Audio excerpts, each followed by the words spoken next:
Okay, it's 6 o'clock. We'll go ahead and get started. We'll start with reading a statement. Pursuant to Governor DeSantis' Executive Order number 20-112, which extends. Can I interrupt quickly? Can everybody mute their microphones because we're getting feedback, unless the person who's talking? Thank you.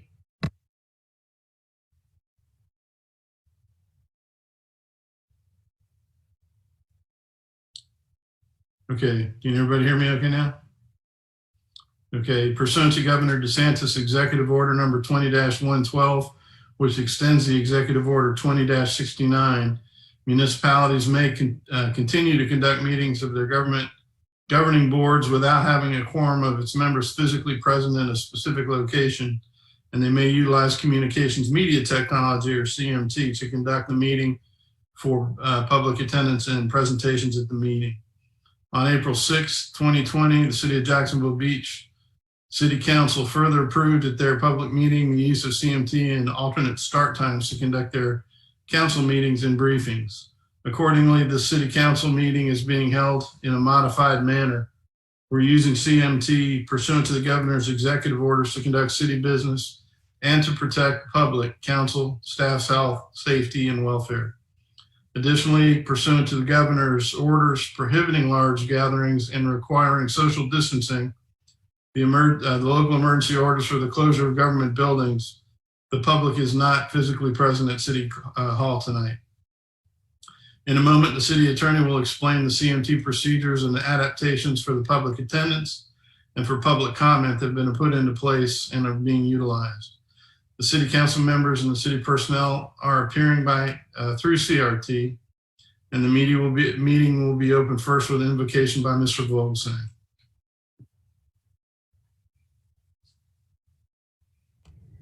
Thank you, Mayor. Bow our heads. Dear Lord, please be with us tonight as we make decisions for the betterment of our community. Please bless those that serve our country, both here and abroad, and be with our first responders who are out there every day, ensuring that we are safe. It's in your name we pray. Amen. Amen. And at this time, we'll do the pledge. If you would, stand face the nearest flag. That might be down the street. I pledge allegiance to the flag of the United States of America and to the republic for which it stands, one nation, under God, indivisible, with liberty and justice for all.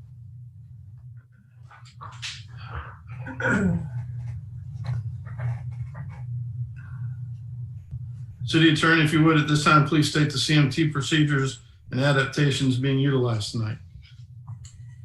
Mayor, the city provided the following CMT options and instructions in its notices to the public and published online at the city's website in order for the public to be aware and notified of how to attend, participate, view, and listen to the City Council meeting tonight. The public was advised that they could view and listen to the council meeting via live stream by visiting the City of Jacksonville Beach YouTube channel, and also via Zoom technology, which is a free application software program that the citizens could use. And the public was also advised that they could listen to the meeting via phone, and we provided the phone number and the webinar ID call-in number, and provided instructions for them to follow in order to be able to listen via phone. We also notified the public of the with respect to the hearing or the speech impaired and the access, providing them with the Florida Relay Service number with respect to the TDD or the voice phone numbers.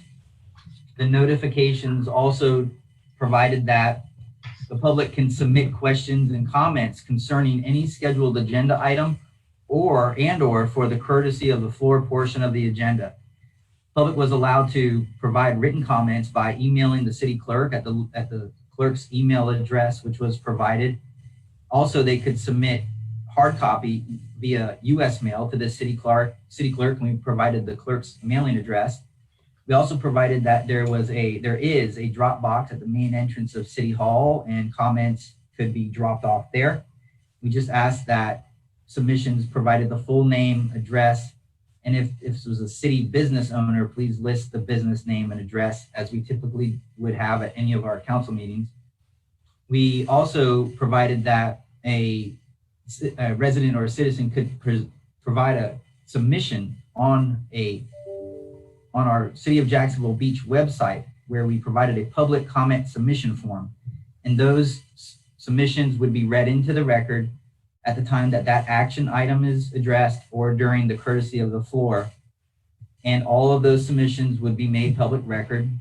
We notified the public that we would have the written comments distributed to the mayor and the city council members and any appropriate staff before the meeting, and that all of these different comments, however they were received, will be read into the record by the city clerk or the city attorney. I believe it's going to be the city clerk tonight, and that all of the comments will be read will be limited to 3 minutes reading time.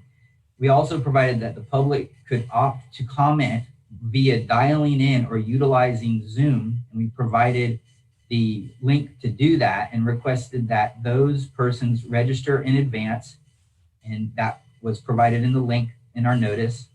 We asked that they registered by noon today. We would request that those speakers would be limited to 3 minutes, and we provided instructions on how to use the Zoom technology in order to participate.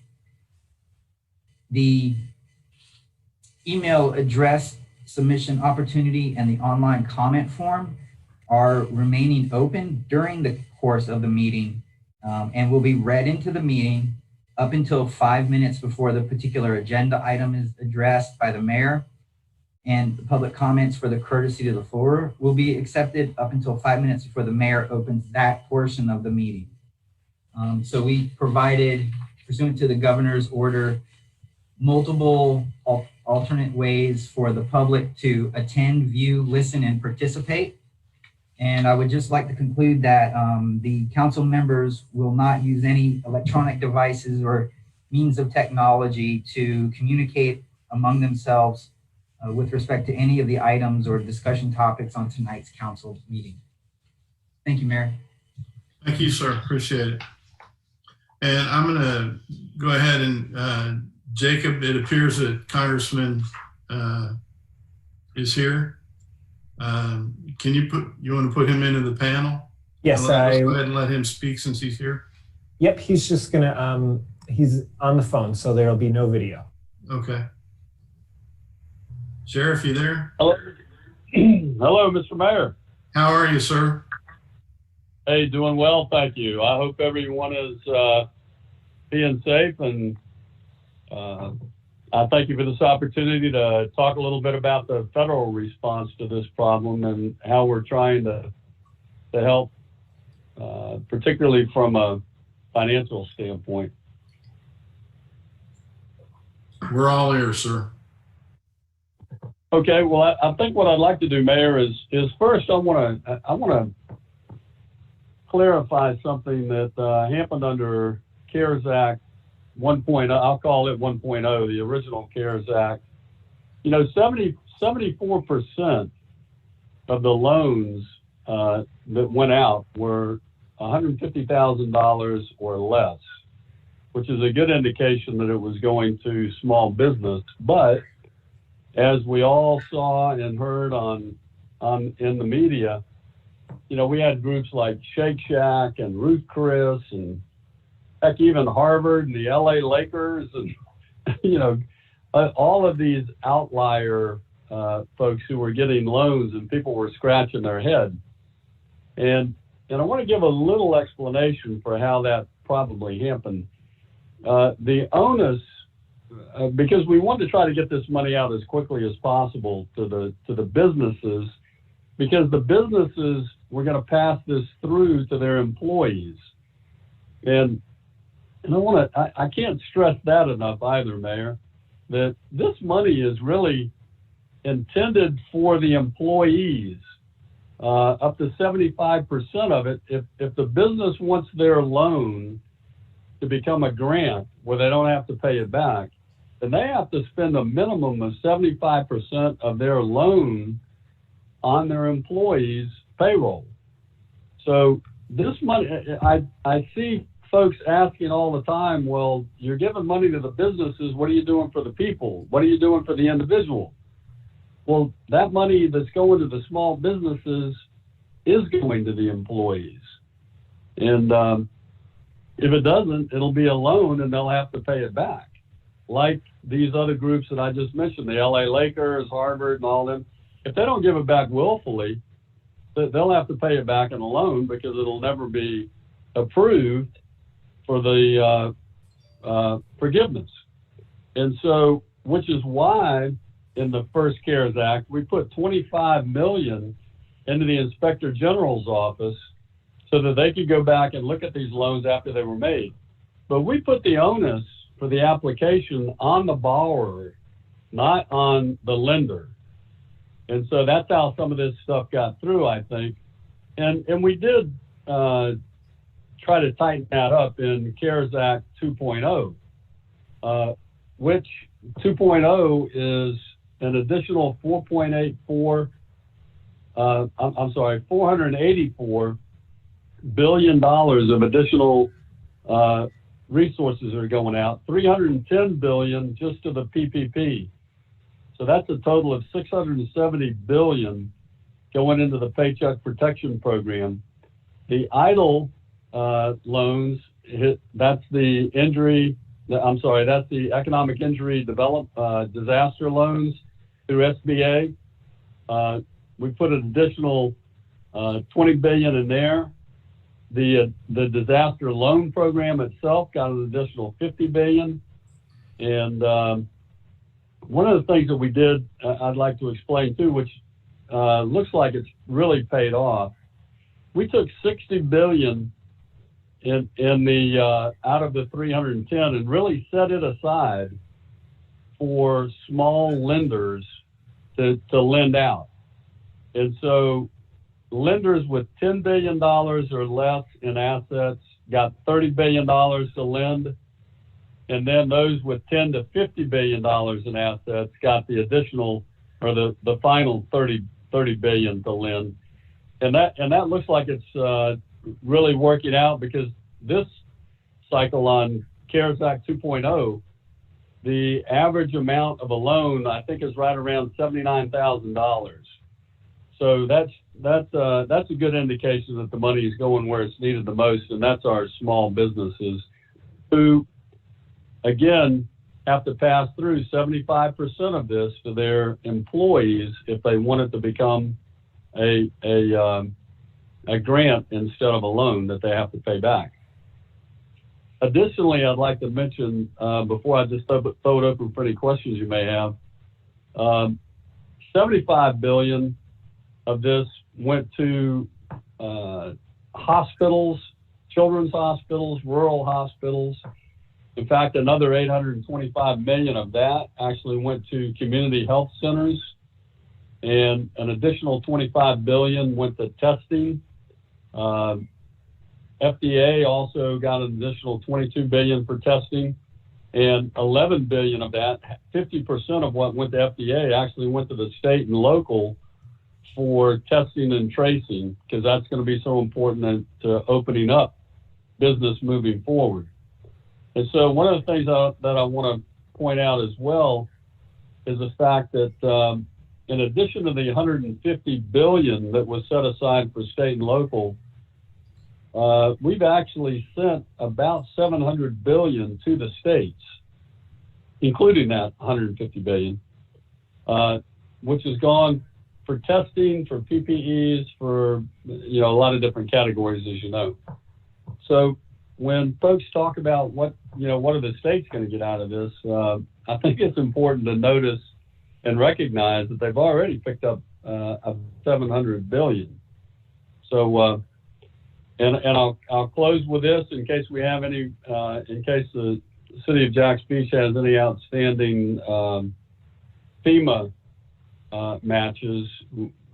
I've got a letter I'm sending to FEMA to ask them during this time to let's drop the 25% match on FEMA loans, and hopefully we'll hear back something on that soon that will give us some good news. But it doesn't make sense to be sending money to the states and then ask them to pay a 25% match on a FEMA loan. So hopefully on those disaster loans we'll be able to the states won't have to match 25%, or anybody else that's getting those disaster loans. So with that, Mr. Mayor, I'll throw it open for any questions you may have. Thank you, Sheriff. I do have a couple of hands raised. I think first was Councilwoman Sandy Golden. Sandy? No, I'm sorry, Mayor. I just had a question before Congressman was starting to talk. Okay. But no, thank you. I apologize. No worries. Ms. Hoffman? Yes, Congressman, this is Chris Hoffman. My other hat is the Executive Director of the Beaches Museum. And you and I spoke on the phone the day that the first round, I guess 1.0 ran out of money. And I just wanted to thank you for your time on that day, first of all, but also I feel like 2.0 round was very, very different for a lot of us.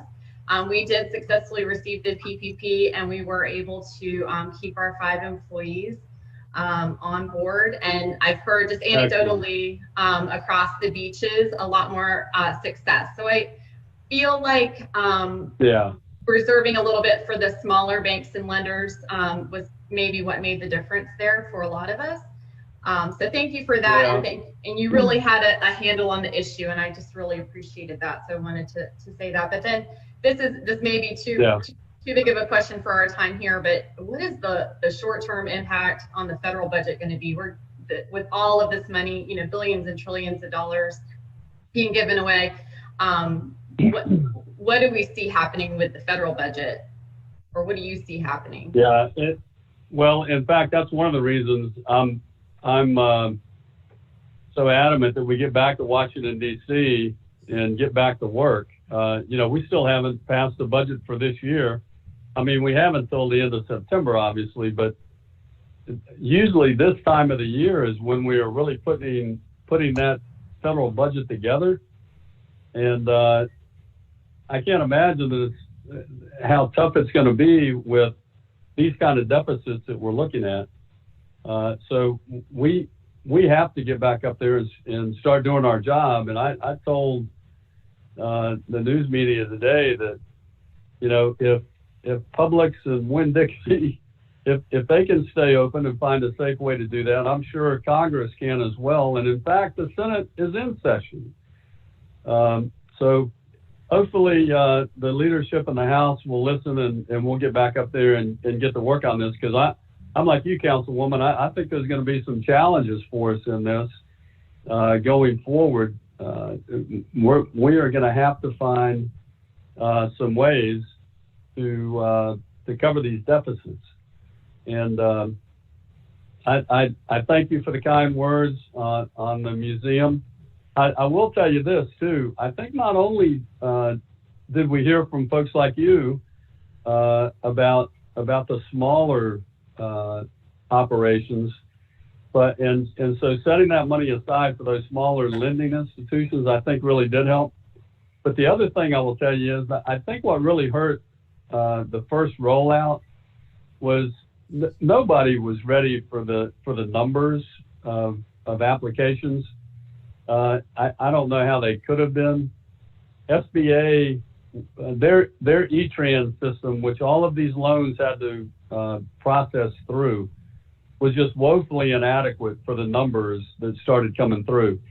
And then when they created the more robust system to actually process all of the smaller loans, or well, not just smaller loans, but all the loans, I think what you saw was a difficulty, and a lot of places had to go back and change their IT on their end to interface with the new, more robust E-Trans system.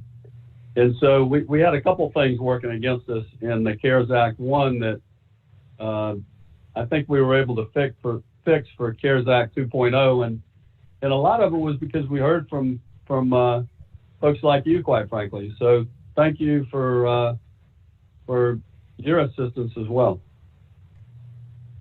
Thanks, Ms. Hoffman. Next question is Councilman Cory Nichols. Congressman Rutherford, I just want to thank you for everything that you're doing in Washington, and thank you so much for everything you're doing to help our community. I think you're right on with your points about the smaller institutions needing money to distribute to smaller businesses. I know a lot of people that have gotten it in the second round that didn't get it in the first round, and they were very troubled at that time. But I just appreciate all the effort you're putting in and everything you do on a daily basis for us. Thank you very much, Councilman. I appreciate that. Thank you, sir. And Councilwoman Georgette Dumont. Thank you, Mayor. Congressman, thank you for, again, just what everybody else said, making sure that it goes to the smaller banks for the unbanked businesses that were really left out of the first round. I do want to follow up on what Chris asked, though, about the implications for the federal budget. I know that you really stressed that you got to get back to work, and I understand that, but I'd like to know what your view is, the implication of all of this money going out at the federal level for our budget for the next fiscal year, please. Well, I think it's certainly going to have an impact on our expenditures. You know, out of a $4.2 trillion budget, we have about 1.2 trillion that is not dedicated. It's discretionary, and we're going to have to look at that 1.2 very hard, 1.2 trillion very hard. I think most of that is going to have to go back into the budget to reduce our deficit. Now we've got, you know, we run on a 10-year cycle, but that's still going to be a lot of money.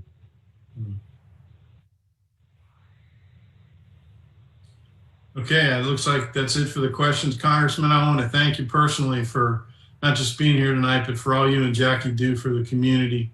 And it's funny, every time I've been up to DC for the last several years and you and I've gotten a chance to get together, you make it feel like home up there. So thanks for all you do. Thanks for the way you handle your constituents and everybody that surrounds you. And we wish you Godspeed and the very best of everything. And you got a tall order ahead of you.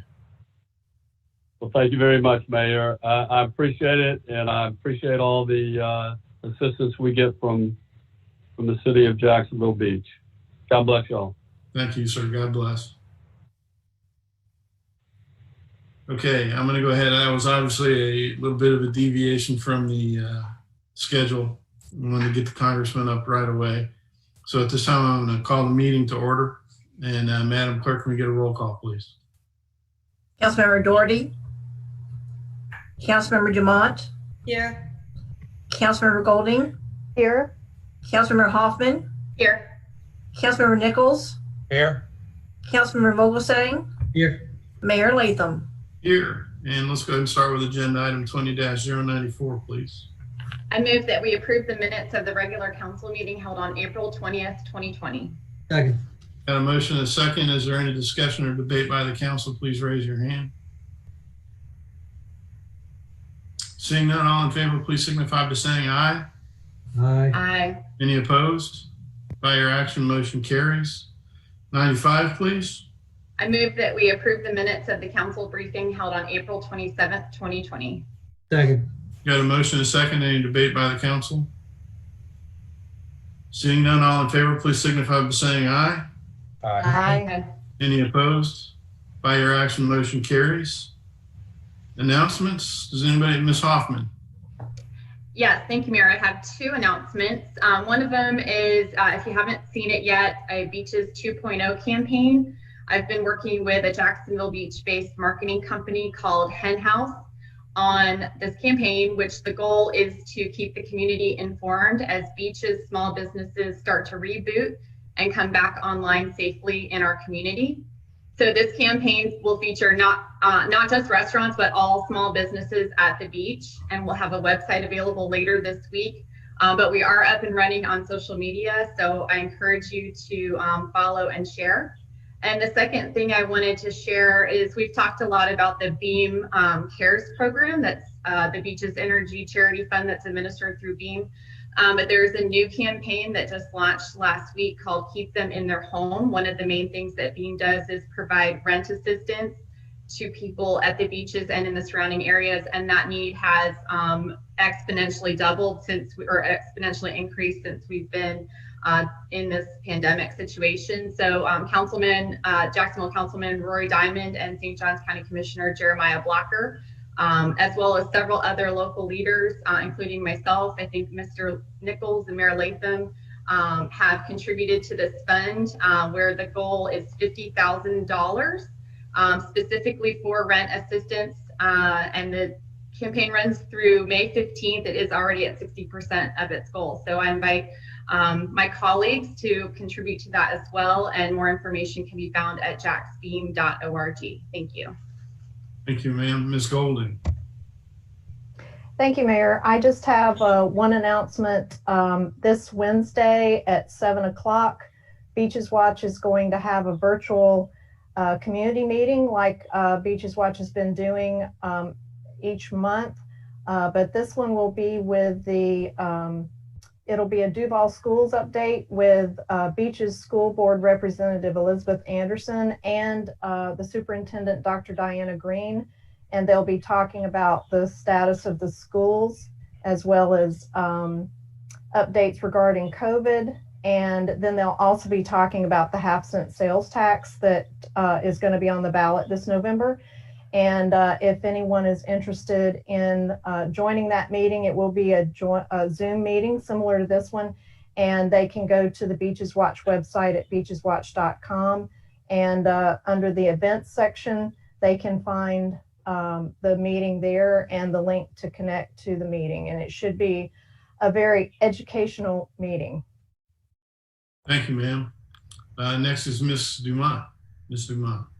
To continue with this educational theme that we're on, I want to congratulate all of the spring 2020 UNF graduates. Swoop, all the Ospreys have flown the nest. And so I want to thank them. I want to thank their family and their friends. They did a great job. It was quite the bumpy semester, to say the least. I think that's putting it mildly, but they made it through. Congratulations, and on to bigger and better things. I believe we say soar high. Thank you, ma'am. And anybody else have any announcements? Seeing none, we'll move on to the next agenda item. Is Mr. Stefopoulos, is the staff prepared to address 20097? Yes, Jacob Board, was there any courtesy of the floor that needed to be read? I beg your pardon. Thank you. I think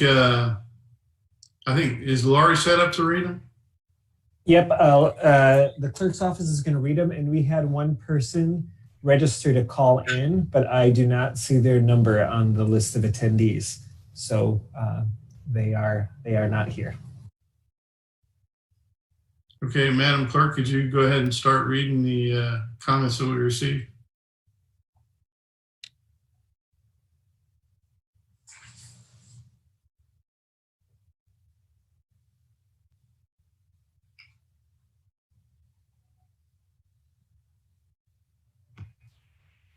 Is she on mute? I'm looking.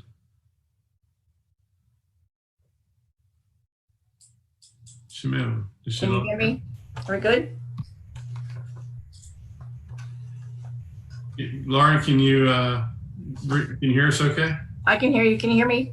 We can hear you now. Yes, ma'am. If you would Okay. please go ahead and read the comments on the floor. I'd like to go ahead and read the name of the person that was registered. Even though she didn't call in, I want to go ahead and put her information on the record. Her name is Jennifer McKeever at 2821 Sebastian Court. And she did not leave any comments as to why she was calling in, but I do have her contact information. The next one is Ken Marsh, 2011 Gale Avenue, Jacksonville Beach. His comments are as follows. Now that the city is using Zoom technology to keep council meetings and briefings progressing forward, I was wondering if now is not the time to use the same technology with the CRA. This type of technology should be considered not only for monthly meetings, but also used to increase both the numbers of briefings with the committee or between the council and the CRA. Some of the issues that I believe are worthwhile to explore or get updates on include: number one, is the law firm that was hired to consolidate the various vision plans still on target to deliver the product when expected? If not, what is the expected and how? What is the expected date, and how will the date impact CRA from using said result to finalize a unified vision plan by year end? Second, based on current economic forecasts, what is the status for all major downtown construction projects and expected completion dates? Number three, attempt to ascertain any challenges and opportunities in our downtown should a potential down economy occur. We know from our most recent citizen vision meetings that a common concern among citizens is that we are not realizing the full capabilities of what our downtown should offer for residents. Obviously, the crystal ball is very unclear about our future economic picture, but proper downtown Jacks Beach planning is very critical, if not essential, during this period. As you know, the 2007 vision plan was completed just prior to the 2008 crash, and much was left incomplete. Hopefully, we can learn from that experience. There is no doubt that everyone within City Hall has much on their plate during the unprecedented period. I only ask that value, importance, and the priority of progressing the CRA mission be considered during this crisis period.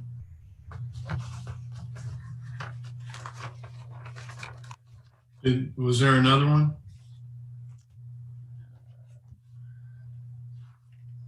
I had a second one.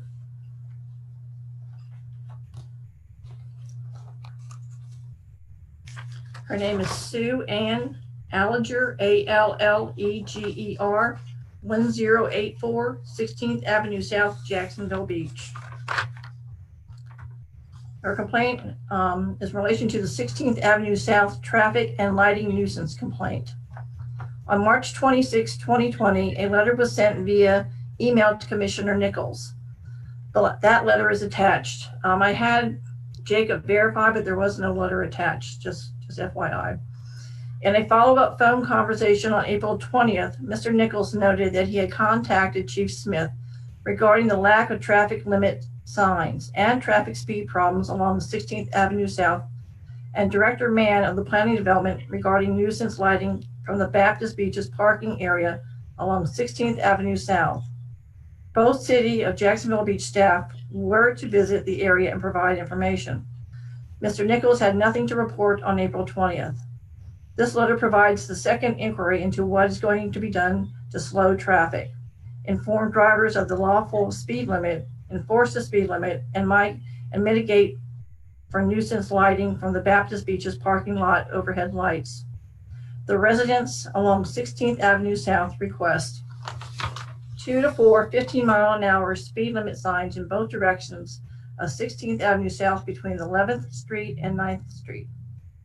Speed trailer with radar between 10th Street South and 9th Street just before the curve to alert drivers of their traveling speed and to provide traffic count and speed data.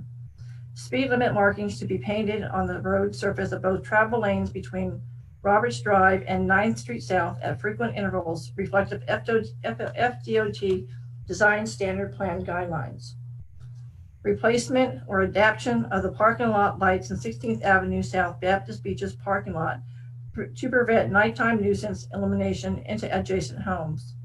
The residents and families along 16th Avenue South demand the council focus on these problems before an accident or fatality occurs. Speed kills, and we cannot ask residents to obey a law if no information exists to inform them of the law. Thank you. Thank you, ma'am. Does that end the comments? That, Mayor Latham, the person who registered to call in she is online now. So if it's okay with you, I will unmute her. Madam Clerk, are you done? I'm done. Okay, go ahead, Jacob. Patch her through. Jennifer McKeever, are you there? Yes, I am. Okay. Jennifer, if you would please start with your name and address for the record, please. Yes. Hello, my name is Jennifer McKeever, and I live at 2821 Sebastian Court, Jacksonville, Florida 32224. I am a acupuncture physician and small business owner in Jax Beach. And when I was looking around at locations to put my small business in the commercial real estate, I noticed that almost all of the buildings I was looking at did not have running hot water. I think that right now, during this unprecedented time with the COVID-19 issue that we're having, it should be mandated that all building owners put running hot water into all small businesses. The commercial real estate industry in Jax Beach is at a premium price right now, and building owners have done very well for themselves over the past 10 years. Right now, small business owners are taking a massive hit.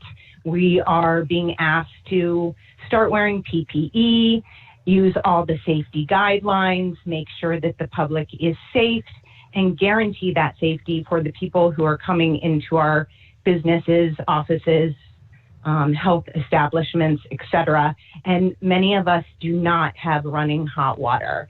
I do ask that we get building owners to put running hot water in the buildings at their cost to ensure the safety for the public and the people of Jax Beach.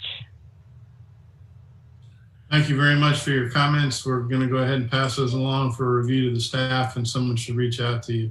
Jennifer, thank you very much for your call. Thank you. Mayor Latham, I just wanted to comment on that second one, just saying that the city and myself have been in touch with that previous person that commented, and we discussed it. We've been talked to the chief and with Bill about addressing these issues. So we are in the process of addressing them, and we have spoken to her since April 20th when she sent that information. Okay, thanks for the update. Appreciate it. Okay, now we're going to move on. If the staff is prepared to brief 20-097, please. Yes, Mayor, if it's okay, I'll talk about both of these issues at the same time, 20-097 and 20-098. You bet. Both of these items are reappointments and appointments of members of the police and firefighters pension boards. As you are aware, the city administers a pension for both of those departments. Even though the fire department is contracted out, we are still maintaining the pension associated with it. The pension boards are liaison through the Human Resources Department, and we have HR Director Ann Muse on the line to talk a little bit about the appointments and reappointments necessary. Okay. You want to pre-brief us, or do you want us to, does anybody have any questions? Mr. Nichols? Mr. Nichols, is that hand up from previous? Yep. Okay. Anybody have any questions for the staff? Ms. Hoffman? Would you like me to make the motions first? Yes, ma'am, please. Okay. You want me to do them one at a time? Yes, Okay. ma'am, please. I move that we reappoint Marvin Dupree to the Police Officers Pension Board for a 2-year term expiring on March 31st, 2022. Second. Got a motion and a second. Any debate by the council? I did have a question. Okay. I thought in the kind of revised procedure for the boards that we were going to have a reapplication and a re-interview for reappointments. I know that's probably tricky right now, but at least a new application I feel like would have been. Yeah, no, I would actually agree. This kind of just came up without any pre-brief notice on it. So, I'd be open unless there's some kind of consideration or concern from Mr. Stefopoulos to table this and get that information first. Mike, just so we're clear, our policy in order to meet some of the concerns some of the council had about term limits was to complete a new application and interview if they're going to be reappointed. And I just don't think we coordinated this very well, kind of. No, you're correct, Mayor. I think the last time we did board appointments, that communication was with the clerk's office. And again, with these boards reporting to Human Resources, I think we had a gap in the expectation of council. HR Director Muse, is there any issue with us pushing this back until we can have completed applications? I don't know if you can hear me or not. Can you hear me? Yes. We do have a pension board that is going to be scheduled for June 2nd. We moved it out a little bit because of COVID-19. I have a little concern without the reappointments that we get a quorum on those boards. That's our largest meeting that we have during the year, where we approve our actuarial reports and our budget and the financial statements. So that would be my only concern. If there is an issue, we could perhaps move that meeting out a little bit, as long as we have that meeting prior to July 1st. We'll be within compliance of the pension ordinance, so we could possibly do that. If it wouldn't be too inconvenient, I think that might be the best path. That way we can get the council all the information. And were you planning on holding a interview with these folks? I mean, we'd have to set that up with Jacob's help on Zoom probably. An interview for this appointment tonight, or are you talking about an interview for future candidates? No, I'm talking about if we move the schedule a little bit to the right to facilitate this, we should be able to have time to set up a virtual interview with these guys as well, right? The city clerk handles that, so let her address that. Laurie, is that something we can do? Yes, we can go ahead and make the attempt. Part of the problem we have in getting these applications is that they just don't value the application process. You know, they feel like they've turned it in one time and they don't understand why we need to have an updated one. So we still keep after them. We still make sure that, you know, we try to get them in. As far as setting up Zoom, it's more, you know, at your convenience, you know, when you're available and when the other party is also available. So Thank you. I'll get with Jacob and we'll make the attempt. Ms. Hoffman, you have a question? Well, I just had a comment. I didn't mean to derail this process in particular. And since it was more of guidelines that we were trying to implement, not a statutorial requirement, I would be comfortable proceeding with these. The two, particularly for the police officers board, are relatively recent appointments. So I'm okay with moving forward with this. The June meeting is a pretty important one. So I don't want to derail it, but I also don't want to lose sight of the process, because I think we had a really good, you know, predictable, formal process going on with our board appointments. But I don't want to hold up, especially I think we've already pushed this meeting back once. I think it would be, I support all of the reappointments as someone who serves on the pension board. I don't know if Ms. Dumont has anything to add to that, but I would support going forward with these tonight. Okay, thank you. Ms. Dumont. I do. I agree with Chris on all of what she said. And I am concerned that we are reappointing at this time of year, considering the June meeting is such a critical one. That is not one you want a new person on the board for. They need to get their legs under them. So if I recall, when we were going to do the appointments and the reappointments, that was supposed to be at the end of the calendar year. And we're in the middle of summer. So I don't know if this one never got moved, because with the planning commission, they shifted that. So this way everybody would be December into January, but this is a horrible time of the year to throw a new person in. But I agree, I support all of the reappointments on the board. So I agree with Chris. Okay, Madam Clerk, you got a hand raised? Yes, I did. We have looked at all the boards to make sure that we could get them to all end in December 31st. The board for this, or the pension board, was one of those boards that, because of the way that their terms ran, that we were not able to do the 2-year, have them extended to December 31st and have them all end on December 31st. We looked at that really closely because it's kind of an odd board, that we didn't want to have just one board out there that didn't end December 31st. And that is our only board right now that ends, as their term comes up. We can certainly revisit that. That was the last administration. It's certainly worth taking a look at. It makes things a lot easier when we all end at the same time, for a lot of reasons. But, and I'll look into why we didn't have applications for these two folks too. I'll find out and see what happened here also. But certainly, you know, if you like, I can get with Ann and see what we can come up with. Okay. Thank you. It's problematic with this time of year specifically for this board. Understood. I agree. Mr. Nichols? Can we modify these to just extend these through the end of the year? And then it'll give us time to interview, go through the interview process again, and just extend the ones that we're doing today till the end of the year? You want to make that a motion? Can I make a comment? Go ahead. Yes, I'd like it. One of the appointments in each of the boards is a ministerial appointment. That position as a fifth member is selected by the other four members. So those two appointments, I think, should happen tonight. I believe the other ones, I don't see an issue with making the appointment for 1 year, and we can revisit it. Okay. Lori, your hand's still up. Did you have something else to add? Ms. Hoffman, did you have something else to add? Ms. Golding? I just wanted to follow up on the discussion that was just had about ending all the terms at the same time. And I just wanted to ask the clerk, does that add any difficulty for your department because we've got all of these terms ending at the same time?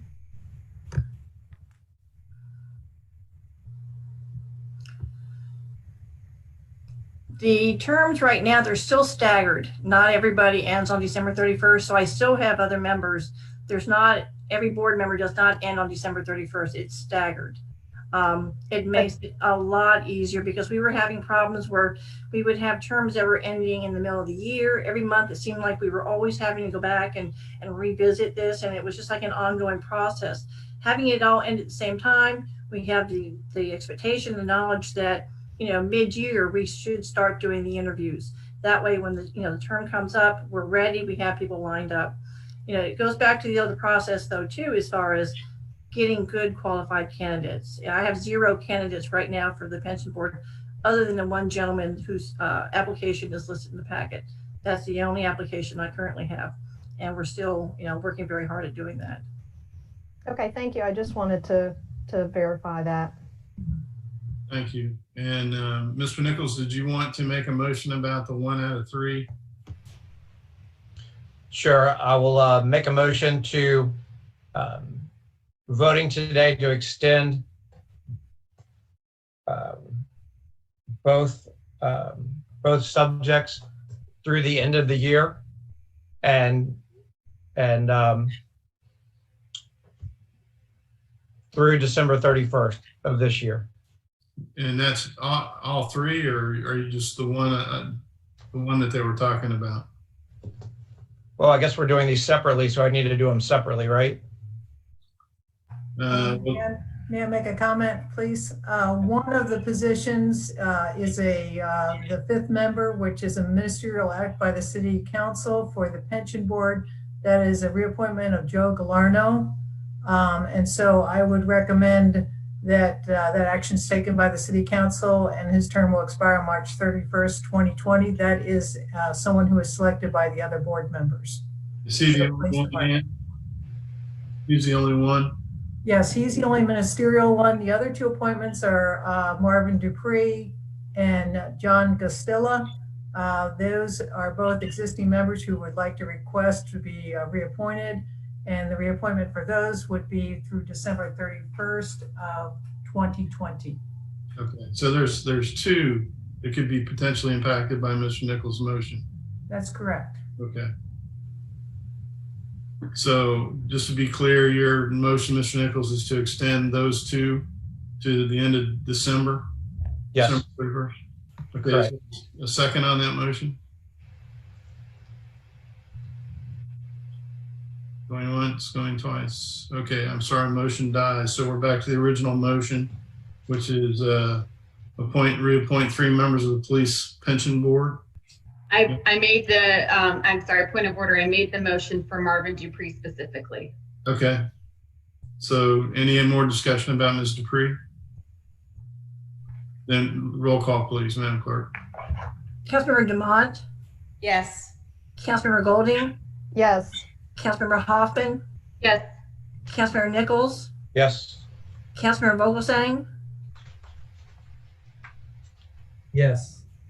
Mayor Latham. Yes. And go ahead, Ms. Hoffman. I move that we reappoint John Gastilla to the Police Officers Pension Board for a 2-year term expiring on March 31st, 2020. Second. Got a motion and discussion, a motion and a second. Any debate by the council? Point of order, it's 2022. I'm sorry. What'd I say? 2022, I meant. Amended, aye. And the second is amended. Any other comments from the council or debate? Ms. Scott? Madam Clerk, you got your hand raised. Sorry, Oh, okay, no problem. sorry. Then can we get a roll call, please? Councilmember Golding, Yes. Councilmember Hoffman, Yes. Councilmember Nichols, Yes. Councilmember Vogelsang, Yes. Councilmember Demont,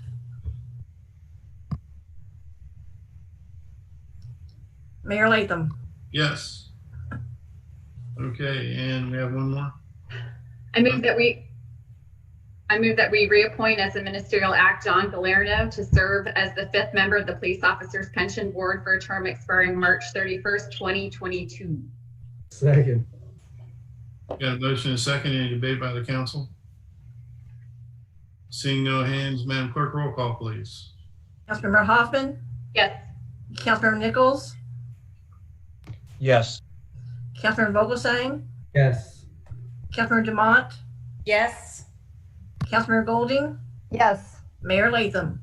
Yes, and Mayor Pro Tem Hoffman, if clarification, you asked me if we were going to do them together or one at a time. I thought you were talking about the police versus the police. Oh, So let's go ahead on the fire and do all three at one time. Or for the firemen. okay. All the reappointments together. Yeah.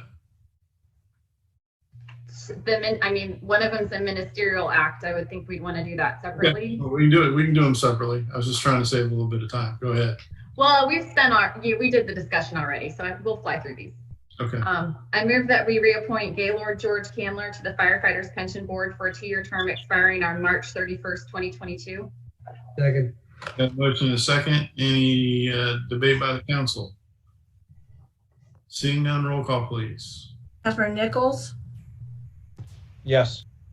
Councilmember Vogelsang, Yes. Councilmember Demont, Yes. Councilmember Golding, Yes. Councilmember Hoffman, Yes. Mayor Latham. Yes. And the next one? I move that we reappoint Dennis Pavlovsky to the Firefighters Pension Board for a 2-year term expiring on March 31st, 2022. Second. Got a motion and a second. Any debate by the council? Seeing no comments, Madam Clerk, roll call, please. Councilmember Vogelsang, Yes. Councilmember Demont, Yes. Councilmember Golding, Yes. Councilmember Hoffman, Yes. Councilmember Nichols, Yes. Mayor Latham. Yes. And last one. I move that we reappoint as a ministerial act Deborah White to serve as the 5th member of the Firefighters Pension Board for a term expiring March 31st, 2022. Second. Got a motion and a second. Any discussion or debate by the council? Seeing no hands, Madam Clerk, roll call, please. Councilmember Demont, Yes. Councilmember Golding, Yes. Councilmember Hoffman, Yes. Councilmember Nichols, Yes. Councilmember Vogelsang, Yes. Mayor Latham. Yes. And item number 2099, staff, we prepared to brief. Yes, this next item is authorization for the rehabilitation of the city's north water tank. The city has this project planned in the fiscal year 2021 CIP. However, the Public Works Department wants to start working on this project now so that we can actually be doing the rehabilitation early on in the fiscal year once we hit October. There are a couple photos to go along with it. We do have Public Works Director Dennis Barron, who's going to talk a little bit about what work will be included with this project. Dennis, if you'd like to take it away. Yes, thank you, Mayor and Council. This project involves the repainting of a tank on the north end of town, of course, with 2 logos, as well as some additional work to have to do with the cathodic protection that actually protects the tank, and as well as installing a cellular corral at the top, which is similar to what is on the south end tower, as you see in the picture. So it's a conglomeration of all kinds of different work all being done. We plan to have this work done in November/December. So therefore, we kind of have to get it approved so we can accept the bids, get them under contract, and get them ready to roll that early in the process. Thank you, sir. Get my participant list back up. Any questions from the council? Ms. Golding. Thank you, Mayor. Mr. Barron, I wanted to ask you about the fact that the tank had received overcoat painting of the entire tank in July of 2018. And apparently there was some corrosion removal done at that time. So we're looking at 2 years since that work was done. Is that expected, or how long are we expecting this overcoat painting to last? The normal overcoating painting is significantly longer. However, I think from the 2018 project, this was more of spot repairs that were done. And if they weren't addressed at that time, they would have been or could have been catastrophic repairs when we got to the time frame of 2020/2021. So it's one of those things. It was a Band-Aid in 2018 to be able to get us to our normal schedule. The corrosive salt water really makes a huge difference in tank maintenance. I can't speak as to how long a tank can withstand in these elements. I'm not used to that answer. I know up north, we usually run 15 to 20 years between tank paintings, but I can't speak as to what we have to do on the beach due to the saltwater environment. And we don't have any historical data with regard to what the time frame has been in the past for this type of work, because it's a pretty large expenditure, but I realize it also has the cathodic work as well, and which I guess how often would that have to be done? That's still original. So that's been a long time since it's been done. Those are designed to be eaten to where it attacks the cathodic protection devices and leaves the tower alone in the soils. So those haven't been done for a very long time. So it's just kind of a fluke that it has to be done at the same time. And we recommend that we're just doing it all as part of one big project. I wish I had my superintendent, Michael Taylor on. I know he's watching, but he can't get into the queue for Zoom to answer the other part of your question.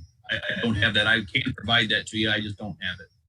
Well, I think my biggest concern was the time frame and the fact that this was only 2 years later, but I think you've answered that question. And I guess my only comment would be that I hope that that this is something that would last much, much longer before we have to do it again.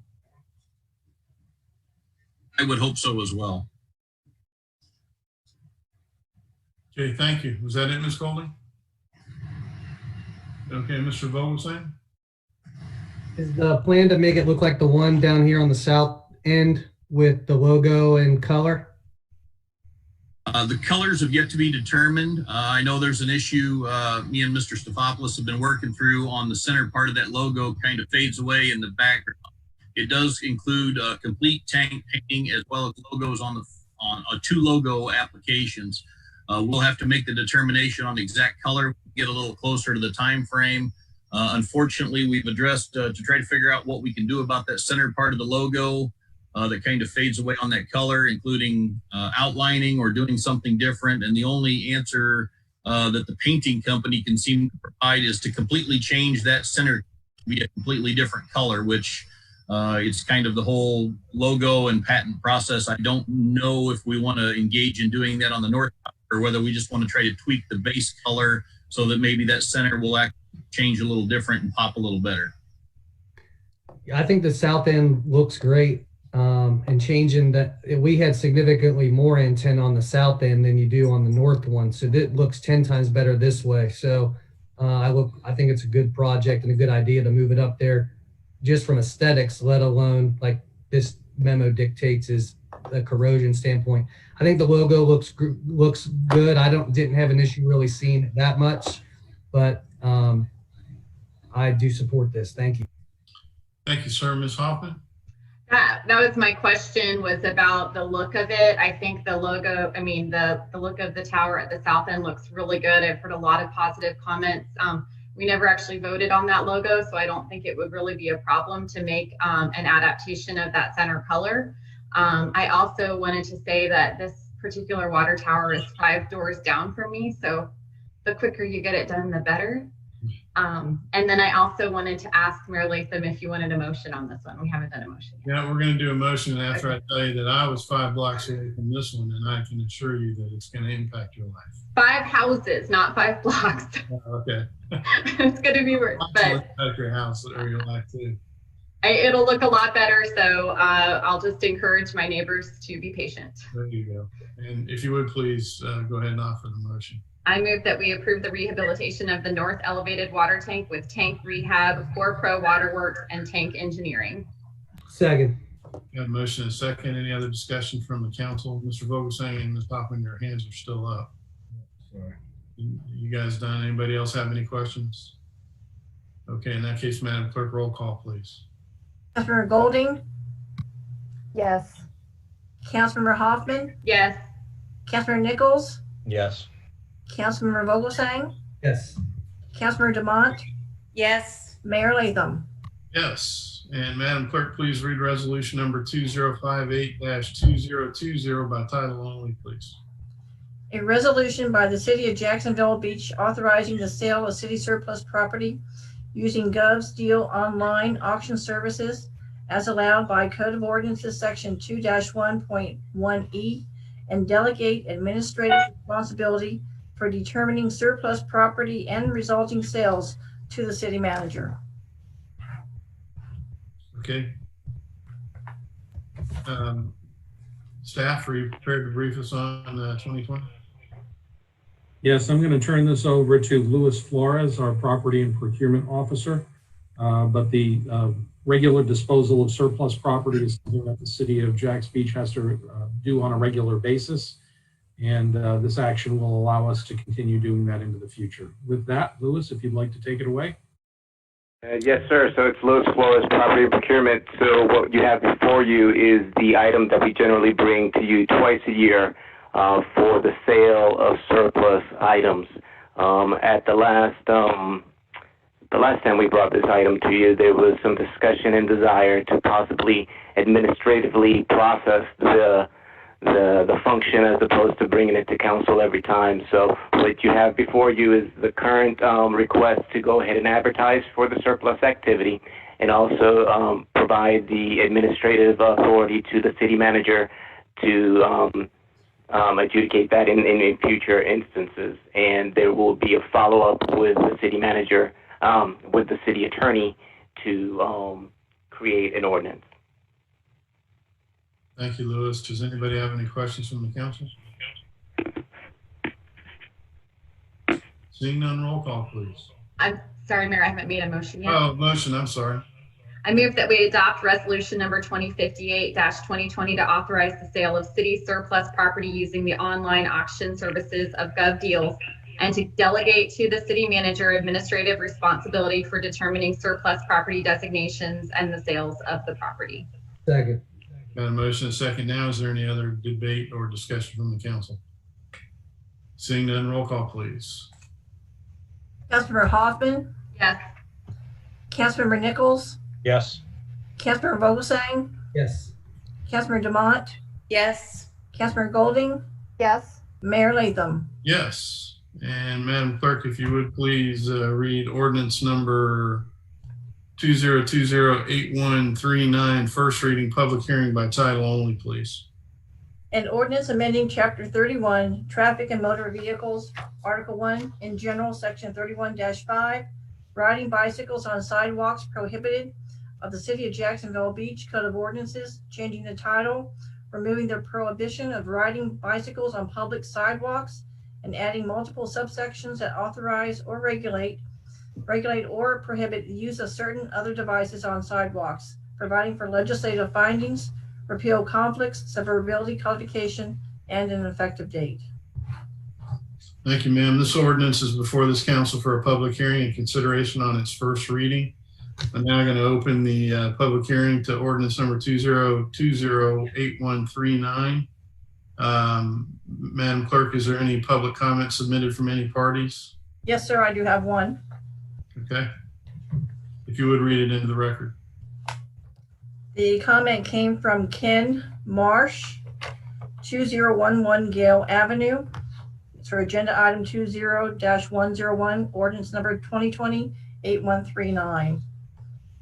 On February 27, 2020, I submitted an email letter to councilpersons Golding and Dumont asking for a comprehensive review of ordinance 31-5, prohibiting the riding of bicycles on all sidewalks in Jacksonville Beach.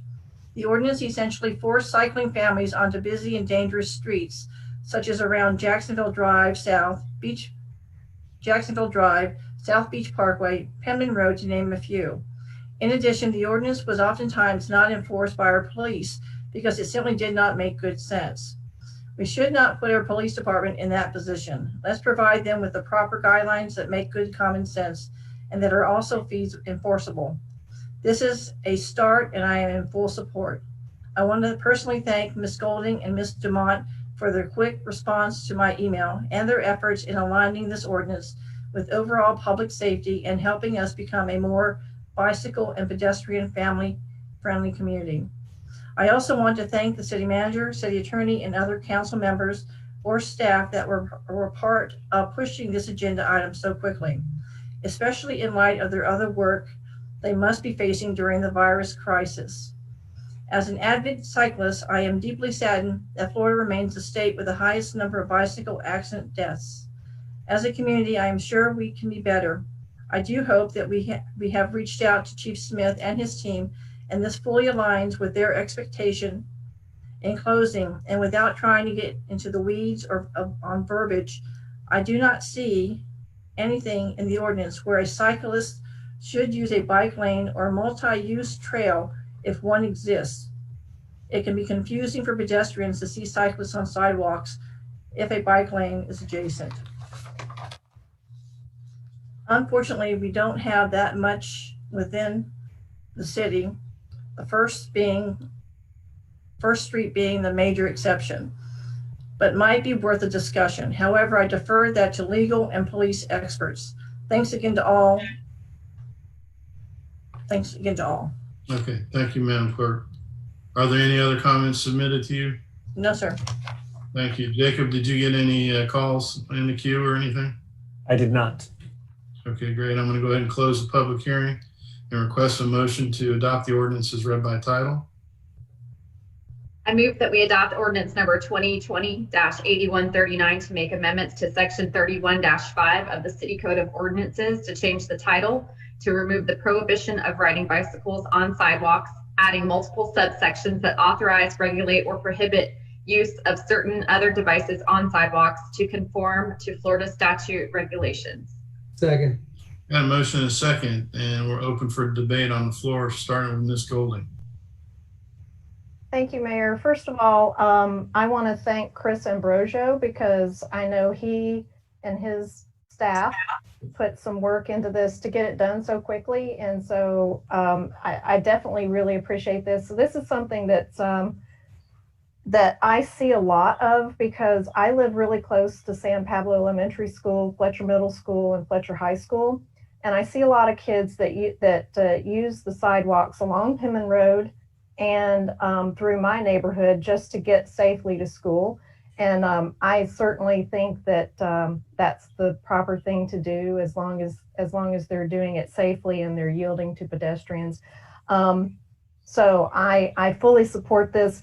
I just wanted to ask one thing I wanted to ask Chris to clarify because I believe Mr. Marsh's concern with regard to the bike lanes is probably addressed by the reference in the ordinance to section 316.2065. Can you speak to that, Chris? Sure. That that's section J of the proposed ordinance. It essentially is the city of Jacksonville Beach explaining in its local law that bicycle operators and riders are to comply with the Florida statute bicycle regulations. And rather than redrafting all of the Florida statute bicycle regulations, this is essentially just referring a bicycle rider and operator to the regulations that all of us are subject to in operating a bicycle. So it's essentially a way of saying we are incorporating the Florida statute bicycle regulations as part of our local law. With respect to operating in a designated bike lane, we don't cover that, and we don't have that necessarily designated as that. And I know Mr. Marsh is an avid bike rider, as I am, but it doesn't necessarily require that. If a bike rider operates their bike on a sidewalk, as the Florida statutes allow them to, and as our proposed ordinance would allow them to, the onus is on the bicycle rider to follow the regulations to ensure the safety of pedestrians on the sidewalk.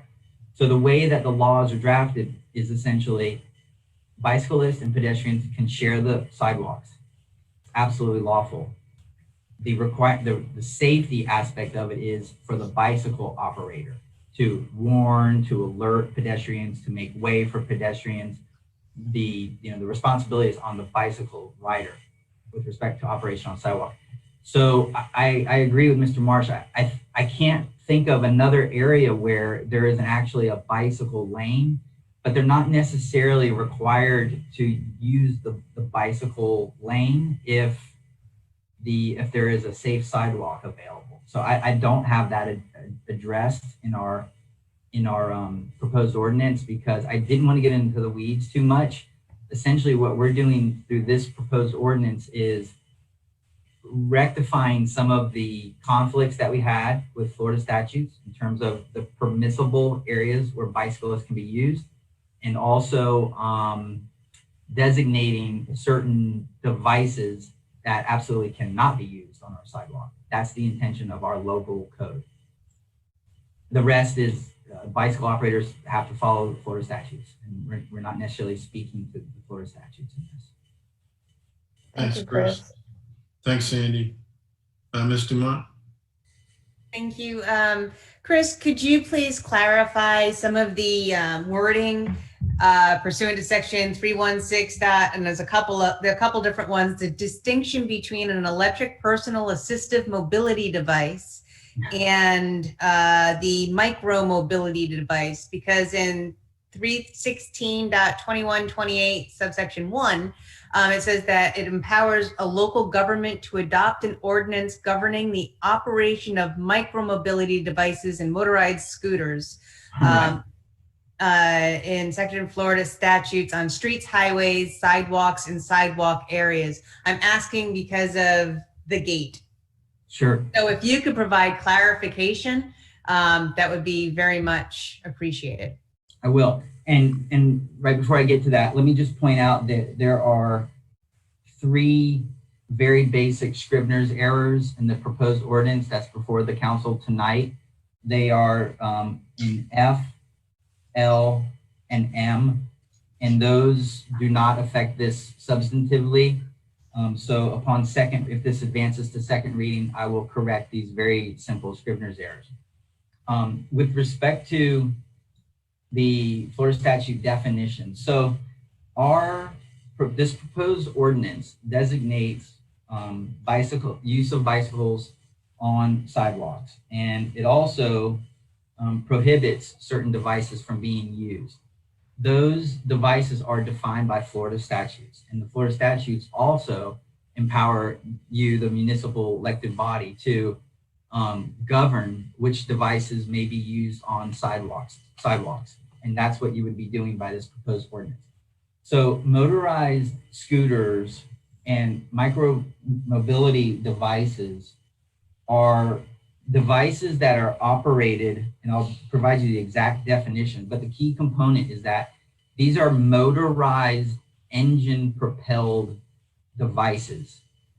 very similar to a low-speed vehicle, for example, that is a motorized engine-propelled device. So the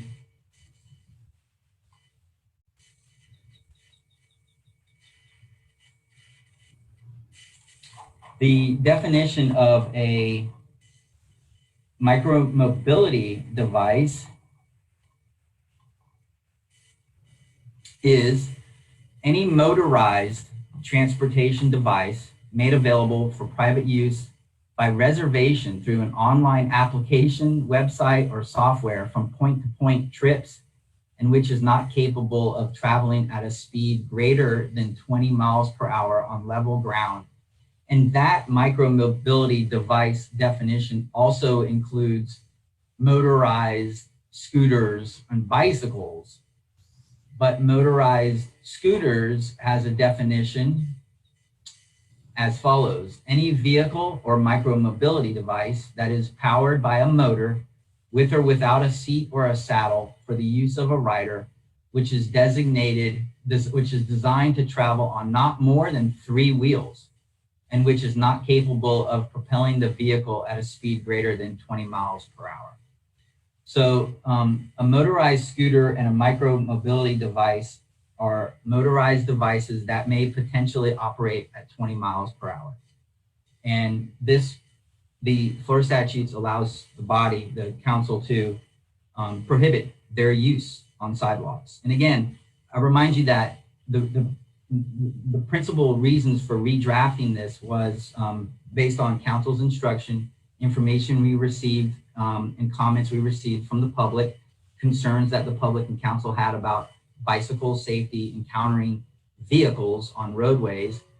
Also a few reports generally at that time, 4 or 5 months ago, of the unfortunate events of bicyclists being hit by motor vehicles while they were riding on the roadway.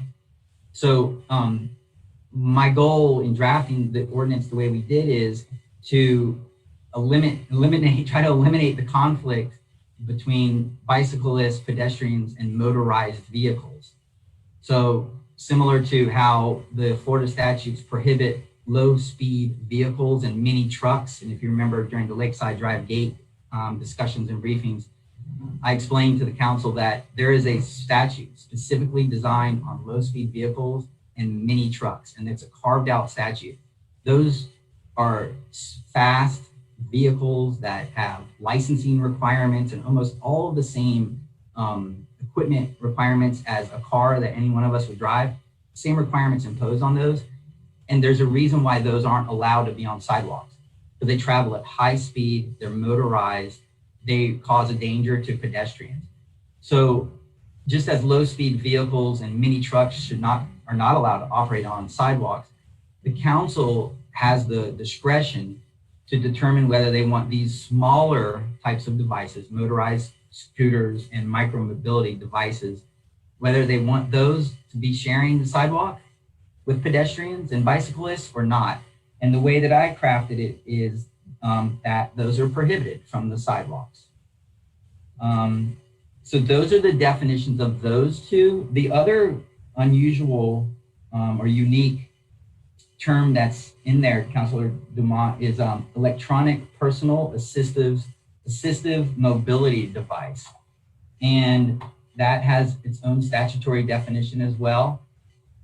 An electric personal assistive mobility device is any self-balancing 2 non-tandem wheeled device designed to transport only one person with electric propulsion with an average power of 750 watts, which is 1 horsepower, a maximum speed of which on a paved level surface, when powered solely by that electric propulsion system, ridden by only the operator, who weighs 170 pounds, is less than 20 miles per hour. It's a convoluted definition, but it concludes with the definition of saying electric personal assistive mobility device is not a vehicle, as defined by the bicycle regulation.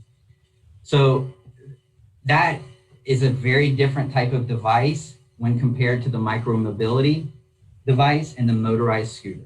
So I've proposed in our new ordinance that bicyclists and these electronic mobility device, which is designed for only one person, it's a two-wheeled device, and you probably have seen them, that they are electric bikes.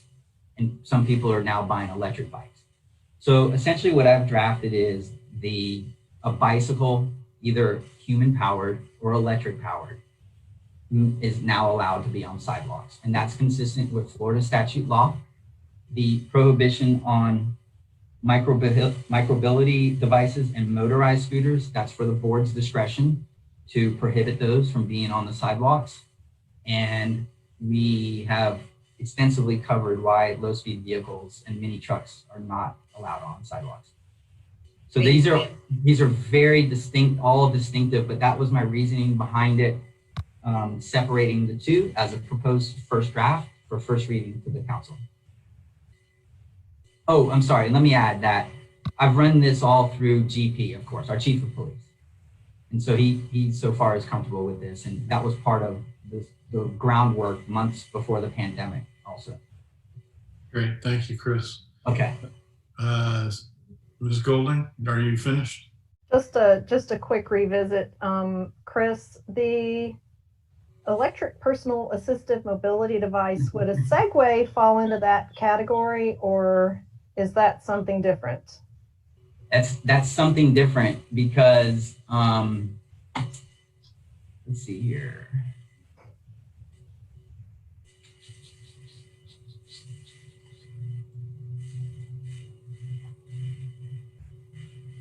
No, actually, that is included in that. Okay. That is included in that category. All right, thank you. Sorry, I have to double check all the list of all the definitions. Yeah. Any other discussion or debate? Okay, in that case, we're going to close the floor for discussion and close the discussion. And Madam Clerk, can we get a vote on the first reading, please?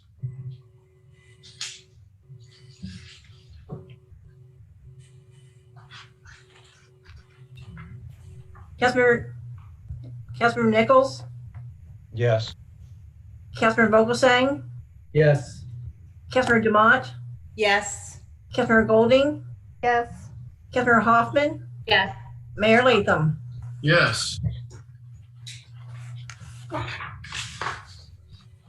And Madam Clerk, would you please read ordinance number 2020-8140, first reading, public hearing by title only, please.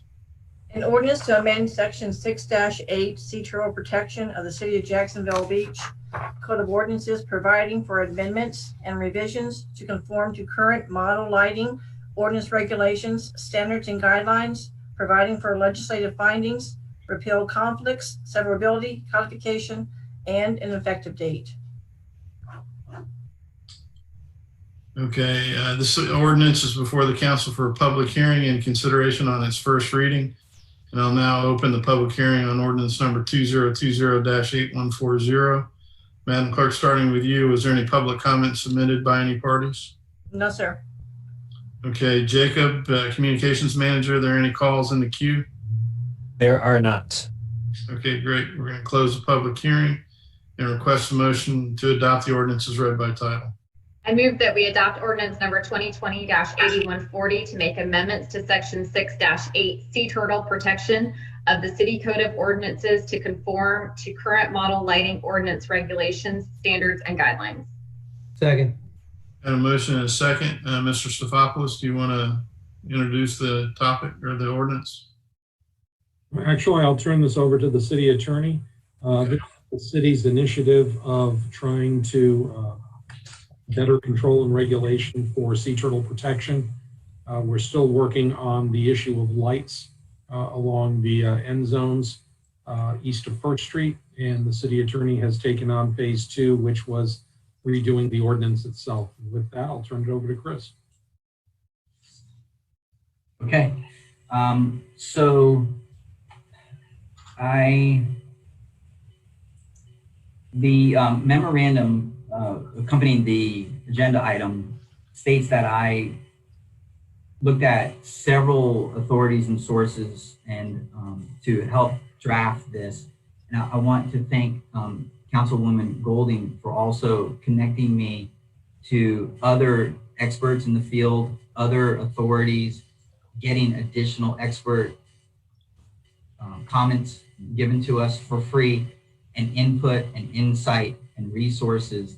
So when I originally thought, I researched a lot and I compiled a lot of work in drafting what was the first draft of this ordinance, now I can confidently say I've really done a lot of research. So I did a whole second level, and I thank Councilwoman Golding for connecting me to a lot of useful, helpful experts. I also met with, many extensive conversations with Bill Mann, George Knight, our supervisor of the building code department, who has, some of us may not have known this weeks ago, but George has extensive experience dealing with sea turtle lighting protection ordinances for many, many years in his previous positions with municipalities at the Panhandle. And some of those jurisdictions on the Panhandle shore, coastline there, were actually identified as the busy or the most active with respect to sea turtle nesting. And George had lots of experience on the ground dealing with construction and lighting and development with respect to how it all relates to the ordinances and having them in place and actually enforcing them. So George turned out to be an unexpected resource with lots of knowledge. Beach's Energy personnel contributed a great deal. And then of course, Jason from our Parks and Recs contributed as well with respect to what he's going to be able to do in terms of enforcement on the shoreline and further into the city. So this proposed ordinance is essentially a massive reworking of what we originally had. And it starts off with a section of definitions that our original ordinance just did not address, and it didn't cover, and essential terms to this type of ordinance that we didn't have. Again, I got the definitions and terms straight from all of the different authorities, such as the Florida Wildlife Conservation Commission, also the Department of Environmental Protection. And I had several people read this and agree with the definitions that we had. Other massive major changes were, I addressed lighting standards for new construction and development, also existing construction and development, and really covered in detail the types of FWC authorized or permitted lighting and lighting equipment and fixtures that are essentially suggested and recommended as being the ideal for a municipal ordinance. I also added a extensive area on vehicle parking lots, pool decks that we didn't cover at all. And, of course, everyone knows the way that our beachfront is situated with respect to some of our hotels and, large number of our condo complexes. The parking lots and the pools and pool decks are right adjacent to the dune area. So that previously wasn't addressed at all. Now this is addressed and conforming to the most current and up-to-date recommended ordinances from those different entities. And then I added, again, with the help and assistance of some of our other departments, I added a stronger enforcement policy and penalties for violation and other remedies that we can engage in. Councilwoman Golding might have a couple of questions about some of these or want me to address other items on that, and I'll be glad to. However, I think at this point, and I'm surprised that we haven't heard from some of our sea turtle protection advocates, either submissions online or being online now, but that gives me hope that they're satisfied with it, because if they were dissatisfied, then I'm sure we would hear from them, and I haven't heard from them. And a couple of the advocates actually did call me personally and say that they're happy that this is taking place and moving forward with the council's consideration. I'd be glad to address any specific questions on this, but I'll point out that there are a few, again, I apologize, but there are some Scrivener's errors that I will correct if council chooses to move this towards second reading.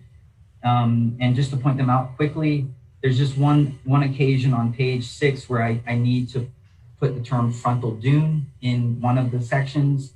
I mistakenly left that out.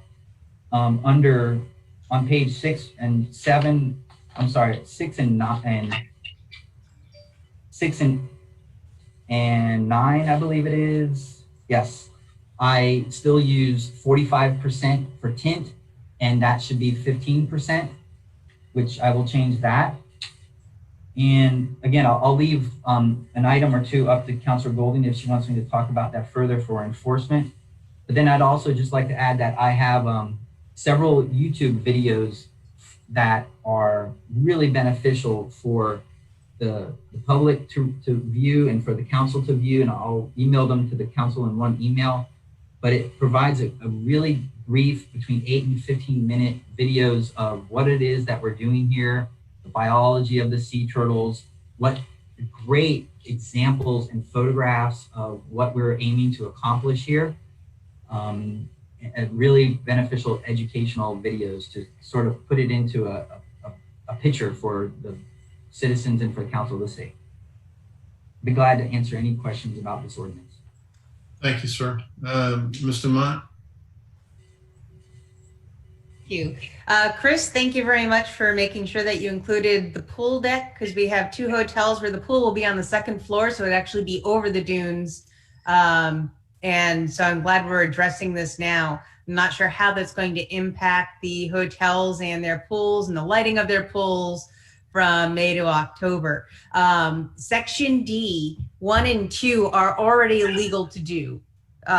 Driving on the beach and building campfires or bonfires. You can have a fire if you're using it to cook food, but you can't just have a fire for the fire's sake. I'm just not sure why that was included in there. I understand the flashlights and illuminated lanterns. But yeah, I just want to say thank you for making sure you included that pool deck. I did have another question with regard to existing structures. How often do they get fined or cited, or how many of them already, with this ordinance as it is, how many will be out of compliance that have to bring themselves up to compliance? I believe it was 6 months, within 6 months.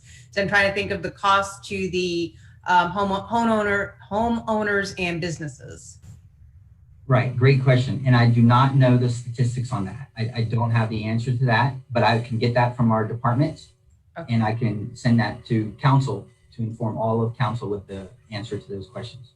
I would have ridden my bike on the beach last night, but it was not allowed last night. I could do it tonight, but I'm here with you all. So I still can't go out on the beach to check out the lights. Not that I can know these lumens and such, but just to get a better sense of it. But thank you. If you can get us that information, that would be very helpful. Thank you. I will. And the videos that I'm going to send out to council, those show great pictures of examples of what Jacksonville Beach may eventually look like during sea turtle nesting season. One issue with respect to the pools, I'm glad, Councilor Dumont, that you're glad that's in there. There might be question or debate or some curiosities about why can pool lights and pool decks not be completely darkened at night during turtle nesting season.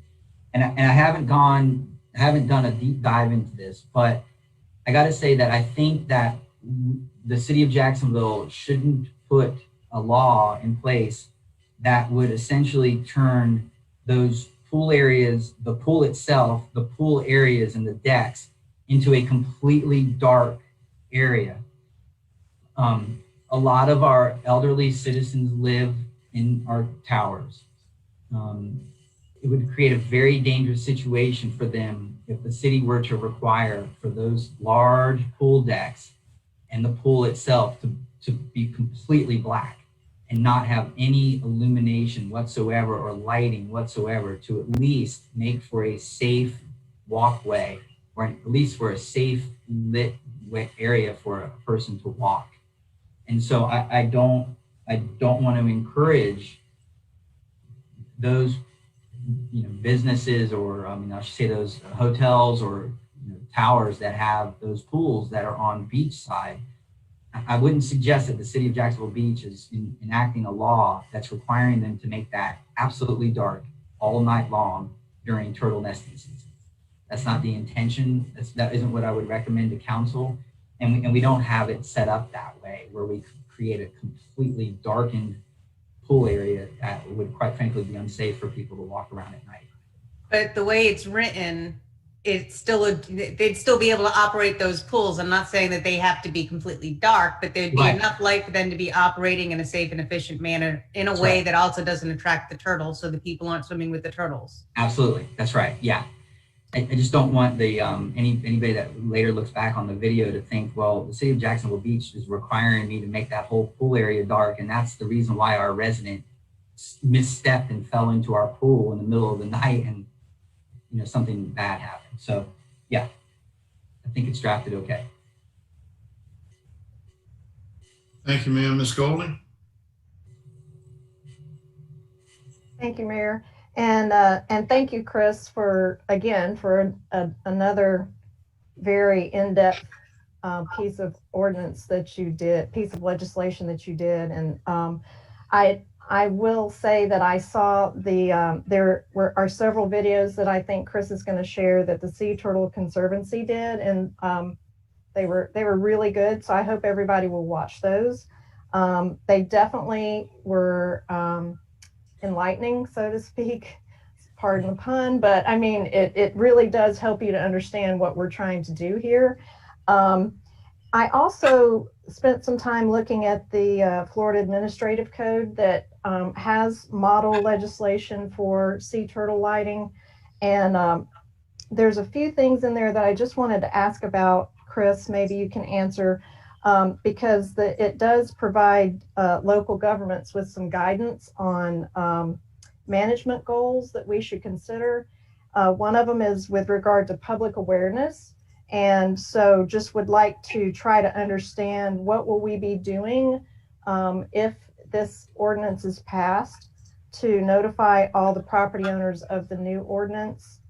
And then one of the other part, I have several questions actually, but along the same lines with this, with the management goals, they also talk about enforcement and developing a process to do one compliance inspection prior to the start of the sea turtle nesting season, and then do another compliance inspection during the sea turtle nesting season. So I'm just wondering if you can speak to what the city's going to do with regard to those things. And then I don't know, do you want me to just go through my questions real quick and then? Sure. Okay. To Ms. Dumont's point about bonfires, that was something that I talked to Chris about as well, because we currently don't have anything in our code that doesn't allow bonfires. And so my concern was that in putting this in here and saying that you can't have a bonfire during sea turtle nesting season, does that then make people think that they can when it's not sea turtle nesting season? And so I want Chris to speak to that as well. And then, and let's see. Oh, and like Ms. Dumont, I in looking at the administrative code, we are going above and beyond what the Florida Administrative Code Model Ordinance recommends when we are doing what we're doing with the parking lots and with the pools, because that's something that that ordinance doesn't even speak to. And I really do appreciate the fact that you did incorporate the pool issues in there, because we did have sea turtle hatchling disorientation last year, and we had a lot of baby sea turtles end up in a pool at a condo in Jack's Beach up on my end of the beach. So hopefully if we can get compliance with this new legislation, we won't have that issue happen again. And then I think the only other question I had, which is along the lines of the enforcement piece, is Atlantic Beach does mention in their code that they will not issue a permit for a certificate of occupancy if the property is in violation of the code, and they won't do it unless the permit includes corrective actions. So I just wanted to bring that up too for you to speak to that as well. If doing a stop order is sufficient versus doing, restricting the certificate of occupancy, like before the property gets their certificate of occupancy, which is, or do we look at doing something like a combination of both or options or whatever? So Right. Those are all my questions. Sure. So let me start with that, and I'll go backwards. So the in meeting with Bill and George Knight, it appeared that they feel comfortable that we're most likely going to get compliance during a couple of stages well before a CO. That is during the application process where they submit plans and the plans show compliance or conformity. Just after that phase of submitting an application, seeking a permit, George and his department would be able to work with the builder or the contractor to get compliance to, and if they didn't submit that with part of their plans, that's really early in the front end. George seemed very confident that they can utilize stop work orders to gain compliance. Then there was an experience of delaying or not issuing a certificate of occupancy based on an alleged violation of the Sea Turtle Fighting Protection Ordinance. And if I recall correctly, it resulted in in very expensive challenges on the few occasions where that happened in George's experience. I think he gave me an example of, there was a substantial multi-million-dollar project that was being worked on, and they didn't address it. They didn't address the compliance issue beforehand, but up until the point right before CO, that's when they started to address it. And that particular city, I think, withheld the CO, and withholding that led to litigation and a lot of challenges. So of course, the council, we can include it in our enforcement provision, and I can simply write that in. I can write that in if council would like that, to essentially say that the city may also issue a stop work order, or may elect to not issue certificate of occupancy on any construction or development found to be in violation of any of the provisions of this ordinance. I mean, that's a very simple correction that I can make if council wants me to make that. But I would say that the way that it was relayed to me, that our staff in that field felt that that wasn't necessary, and that the sentence, the way that it is currently drafted, is what the department seems most comfortable with, the way it's currently drafted. So if they were to work with them through the stop work order to try to get compliance, but they weren't able to gain compliance, I guess my only concern would be that we would still need the CO, the opportunity to withhold the CO in order to gain the compliance. Well, I think that the stop work order process, and if a contractor were to violate a stop work order, then that's a very strong step for us. I don't think we would ever need to get to the CO, because then we would commence the stop work order violation processes. So they'd be in violation of our ordinance, they'd be in violation of our stop work order, and that's a very substantial dispute an argument right there before we even ever get to a CEO. So I think the message that I received from our department was that the problems will be resolved in the stop work order phase. Okay. And Okay. it'll be handled then. And yeah, and I can be satisfied with that based on your explanation. I think that as long as the staff feels that there's a way to deal with it and not have to put down the hammer at the end, like to draw the line in the sand at that point. But right. Okay. And keep in mind that if we do encounter an issue where we weren't able to handle it, if we get to an extreme enforcement situation like this, and we feel that somebody developer or contractor violated it, challenged us on our stop work order, we had a real problem with them, and we wish we had the CO language in there, I'll come right back to council with a simple one sentence, and then if council directs, it'll go in there. So we can always amend this, anytime, anytime council directs. So with respect to a public awareness, so Beaches Energy, I checked with Alan and the guys at Beaches, and they are still doing that awareness campaign. I think it's called Safe, Flat, and Dark. So they're going to begin that process. They've begun the process, but they're stirring that back up again. Alan informed me that it's up and running. That's a campaign that they intend on doing. Through our building planning department and our building and permitting department, we're going to be informing all of the applicants and as many builders as we can, not only here at the building and when they submit paperwork and applications, they're going to be provided with copies of our ordinance, but also that the building and the code department, we can distribute those to contractors and to construction and development projects that are going on. And then also, of course, we can post it and provide it through all of our various mediums that we have available.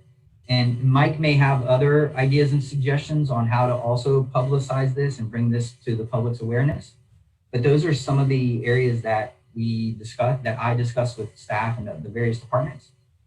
And like I said, Mike or Karen might come up with additional great ideas. And then, and what was the first question? I'm sorry. I have notes on Councilwoman Vermont. I'm gonna answer her questions later when I get a chance to review with staff to get some data for her. But what was your first? So there were two others. There was another compliance one about a compliance inspection prior to the start of sea turtle nesting season, right. and then a compliance inspection during the sea turtle nesting season. Right. And then the other one was about the bonfires. Yes, bonfires. So let me cover bonfires. We've begun work on an entirely brand new chapter 20, which is Parks and Rec Department chapter. And I've started to stir that up, but I haven't come to council yet in form of a briefing or anything like that to ask for your permission to, again, draft an entirely new chapter for our code. But we have a chapter 20 designated in our code of ordinances for Park and Rec Department, but there's absolutely nothing in chapter 20. So as you know, beaches, of course, falls under Parks and Rec and Jason's department.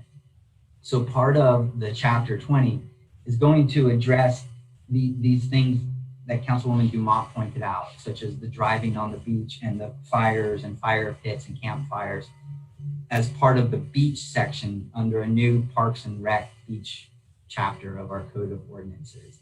So what we'd like to do is, if council approves this sea turtle lighting protection ordinance, it gets those prohibitions in place during sea turtle hatching nesting season. And then by the time that season's over, I will have to the council our brand new sparkly chapter 20 for parks, recs, and beaches. And it'll include all of the areas such as the fire pits, the driving, and the restrictions on the beach. So there's going to be an overlap where that will then come to the council, and we'll have everything in place in terms of the regulations for the beach during nesting season and the non-nesting season. So that's my plan. Okay. Okay. And then the other one, compliance. Okay. So post and pre. Honestly, I haven't worked on that with any of the departments. We were just trying to get through some of this earlier stuff, and we haven't set up a strategy yet for pre or post analysis of compliance. We haven't worked on that plan yet, and that's coming. Okay. And again, I got to say that COVID set aside a lot of our plans on some of these things. So that's kind of one of those that got pushed to the back, and we took the other 80% of the work associated with this and kept working on it. So no, we haven't gotten to that yet, but we will. Thank you. That's all my questions. Thank you very much, Chris. I really appreciate it. You're welcome. Thank you, and thank you for your help. And I want to thank all the other staff members, Elise and everybody else that I mentioned earlier. Everybody contributed to this and put in, made a lot of good, helpful comments. It was a real team effort. So thanks to the other city employees. I would venture to say I think we'll have a very model ordinance when we're done with this. Would you agree?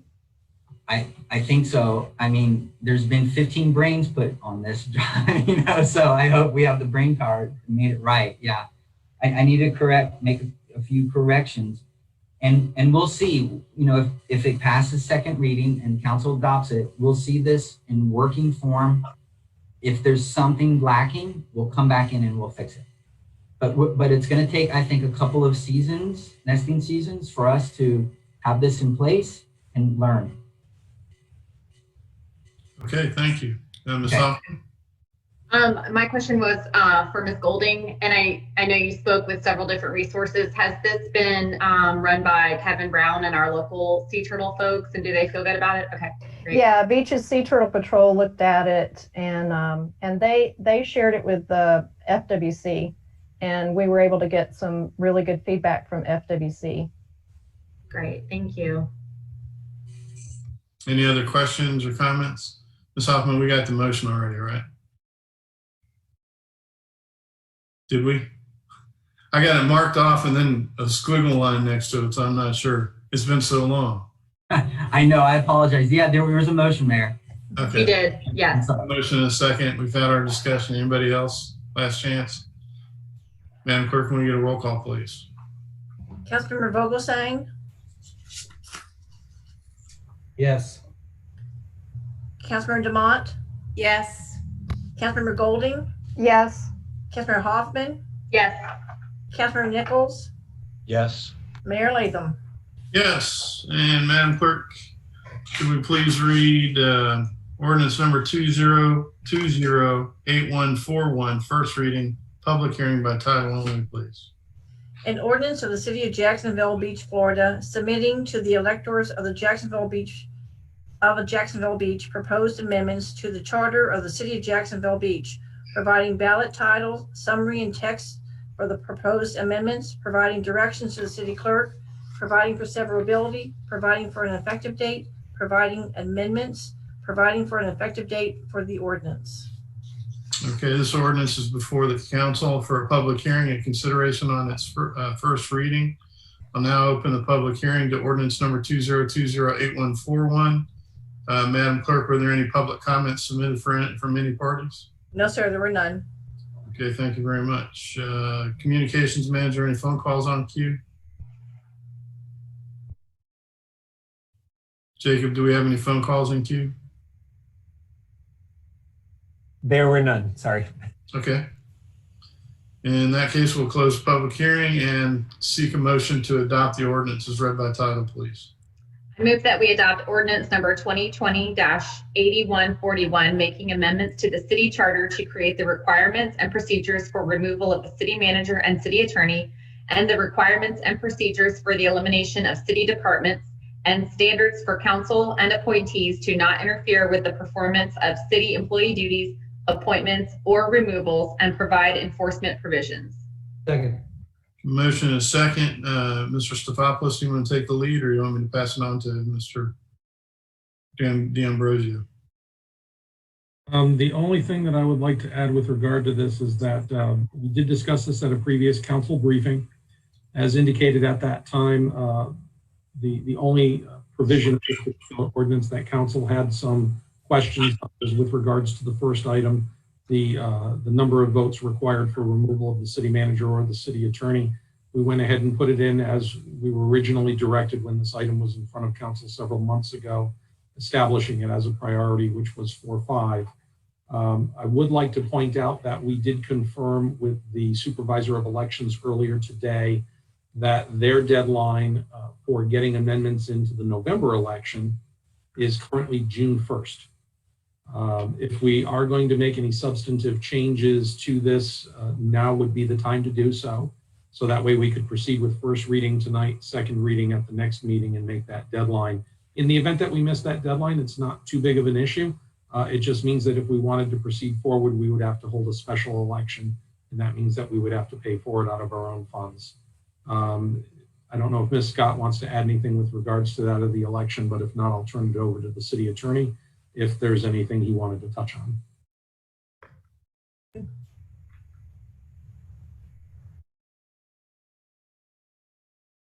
Chris, you got the floor. Did you have anything? Sure. So Lori, you don't want to say anything? Add anything? Okay. So just to add, I drafted the ordinance with the 4 sections that I was under the impression that I was instructed as a whole.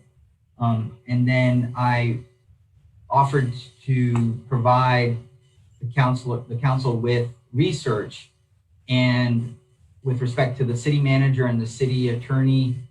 And what we did was I looked at 25 local governments, and I've pulled their codes with respect to the removal or termination provisions of a city manager or a city attorney. And these are governments that are equivalent to ours, which is a council manager form of government with an in-house city attorney. And I also pulled a couple of examples that aren't exactly our form of government, where the city attorney is not a charter employee, rather they have a contract attorney. But just to get a feel for a variety of these, but the great majority are governments just like ours.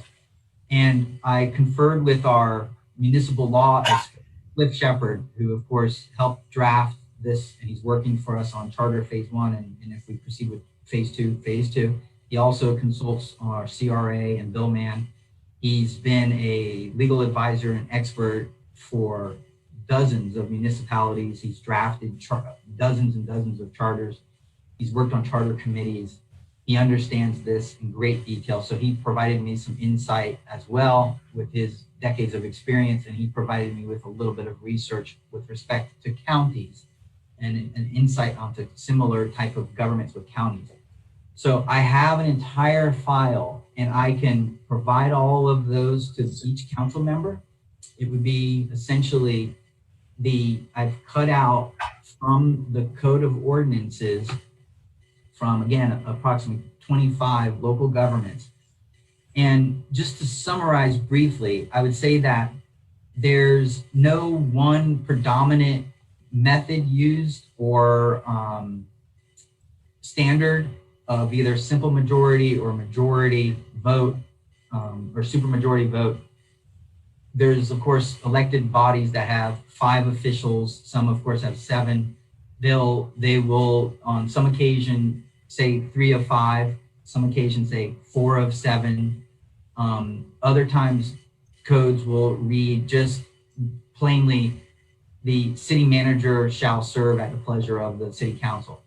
And in reviewing more of the information from these different local governments and speaking with Cliff Shepard, it's typically when you see just that stated in a code with respect to removal or termination, it can go one of 2 ways. Typically, it means simply a simple majority, which is a very typical method used for enacting laws, repealing laws, same as terminating or separating with the city manager or the city attorney. Or if it's not specifically stated in the code, sometimes the termination procedure or standards are stated in the contract of the charter officer, city manager, city clerk, or city attorney. And those again, if we wanted to dig into the contracts of city managers and city attorneys, then I would have to just do multiple public records requests through, a couple of dozen of these cities out there. However, there are some cities that are very explicit and very plainly state in their code that the city manager or the city attorney may be removed by a vote of the council, and then it doesn't explain if it's a simple majority or a supermajority. There are also those that do specifically say may be removed by an affirmative vote of the majority of the council members. That could be, in our case, 4 of 7 or 3 of 5, depending on which city we're looking at. There are some cities that speak just to charter officers as a whole. So the manager, the clerk, and the attorney all fall under the same removal process. And it may say these charter officers serve at the pleasure of the city council. And again, we might have to go into the contracts to see the specific terms, but we could also assume that it's a simple majority vote. There are many examples of some of these cities that just refer to the language of serves at the pleasure of the council. And a lot of the county samples that Cliff and I did together, it says the same thing. So again, those would either most likely be one of two answers. One is it's drafted in the contract of the charter employee or in the charter officer, or it is just simply a simple majority vote, because that's the way that council, of course, conducts business, by a simple majority, 4 of 3 or 3 of 5. So there isn't any one particular predominant way of doing this. A lot of discretion left up to the individual local governments. So that is a summary of what I found. And again, I have all of them in a file. I'd be glad to send them to council members if you'd like. But to give you a sample, Coral Springs, Delray Beach, Fernandina Beach, Fort Myers, Gainesville, Ocala, St. Augustine, Tallahassee, Vero Beach, Weston, Winter Park, and then approximately 7 counties, Fort Lauderdale as well, Neptune Beach. Yeah. Although Atlantic Beach and Neptune Beach don't, of course, have an in-house city attorney, I pulled both of those samples in terms of removal of the city manager.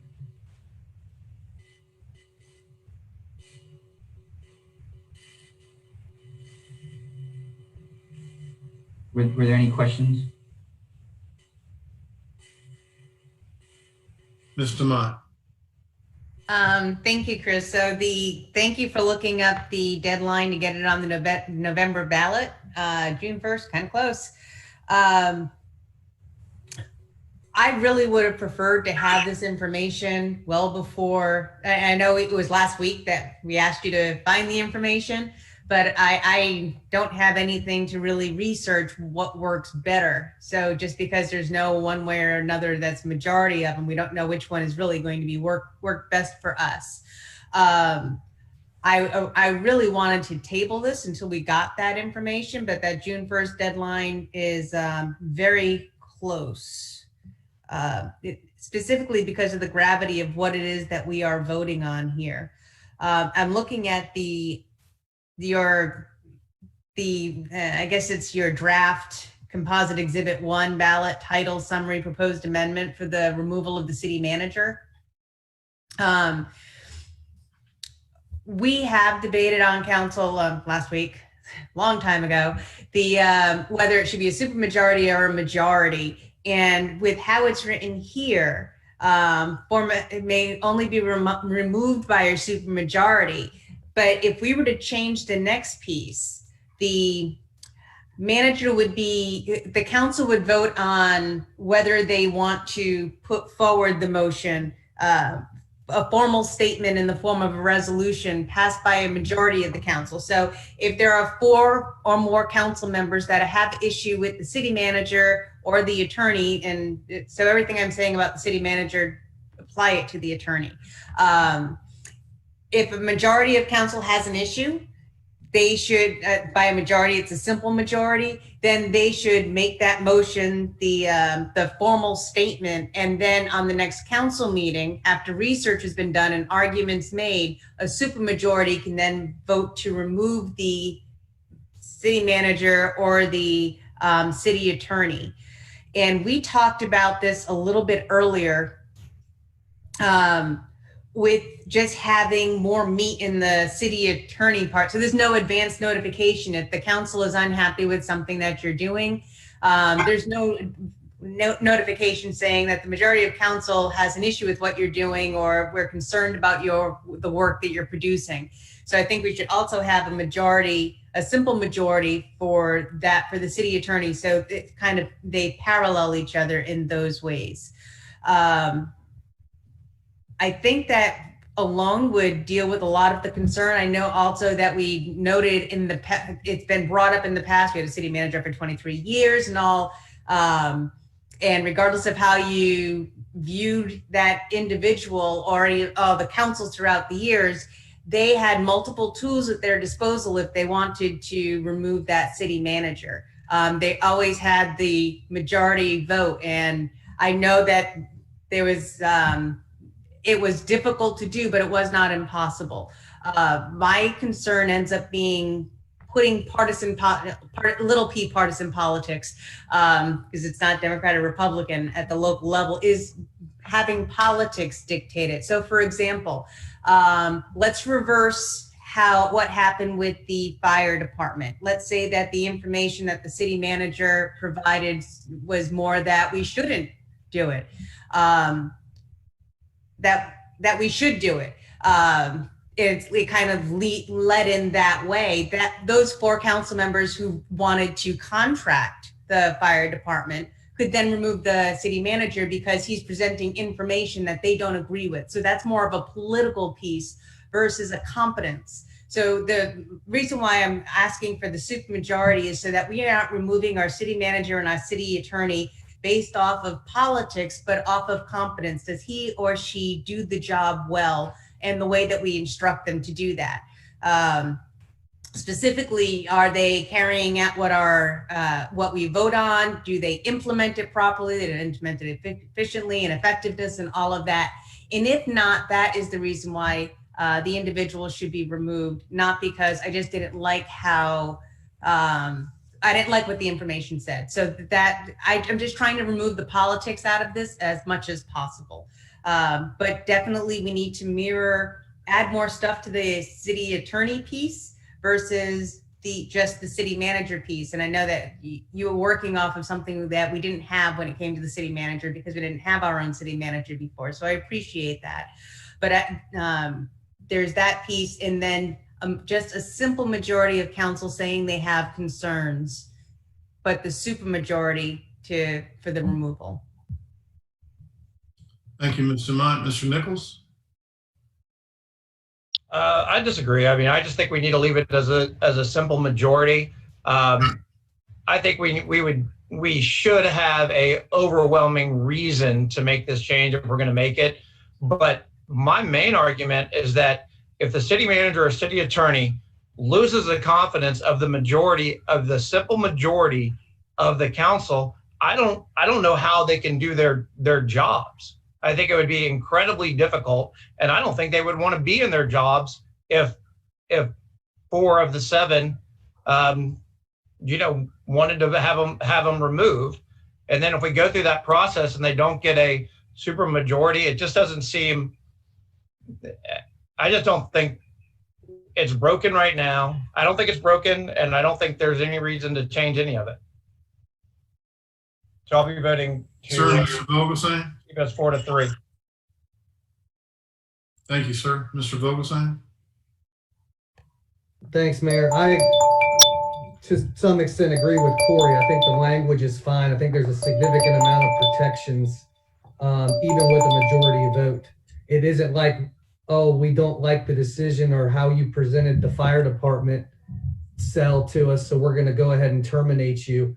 Because we have to, if you read the charter, you got to provide a detailed reason, and this is all a public trial, so to speak, as to why we're getting rid of that individual. and that individual would have to have 4 people removing him from office. So I think it's already has significant protections built in. I don't think it's necessary to change the charter and put this on the ballot. So I would agree, based on our discussions during the briefing, of removing this altogether, keeping status quo. And then if you have issues that you want to bring up to add to Mr. Ambrosio's contract, I would support amending Mr. Ambrosio's contract to include this language in it, because it is a protection that he should be afforded. I don't think the charter needs to be amended to do that. I do like the idea that he discussed of making it a contractual obligation, which we could add to his employment contract, and we don't need to change our charter and put it on the ballot and really confuse people when we have something that works. So I would make a motion to remove the first portion of Composite Exhibit 1 dealing with the term of appointment and leaving that as status quo. And then I will, if that can be seconded, and then we can open it up for discussion. Second. Okay, got a motion and a second, open for debate. Mayor, can I just ask for clarification before the council continues to discuss? If was Councilor Vogel saying, was that with respect to both the city manager and the city attorney sections? So does the charter now have a city attorney protection? No, it's very, very bare bones. It doesn't provide that. Again, as Councilwoman Dumont pointed out, there was no city attorney, in-house city attorney. So it's a very bare bones section for the city attorney. And you'll see that in section 27, the way it's drafted, 95% of that is the current existing section. I didn't strike through any of that, I mean, hardly anything at all. We just changed that to the super majority. So the city manager's section and the city attorney section as currently existing look very, very differently. So when you made your motion, was that with respect to not changing both section 27, and that's the city manager, and then also section 34, city attorney? Just for point of clarification before the council discusses. Yeah, I would remove all of that, keep it status quo, and then add the language, the protections that our city manager have. I think that we can put that in your employment contract. I don't think it needs to be in the charter. Understood. Thank you. Ms. Hoffman? I just wanted to comment 2 things. One, Ms. Dumont made reference to the tools that we have at our disposal beyond or before removing someone in these positions. And previous councils did not use the tools, at least in recent history. We know that reviews, for example, annual reviews were not done. I think that there are a few steps that would go before removing someone at these positions, and hopefully there would be as many people on the council as possible supporting that. The other thing, when we did the interviews of the city manager candidates, I asked all of them the same question and they all answered it the same way.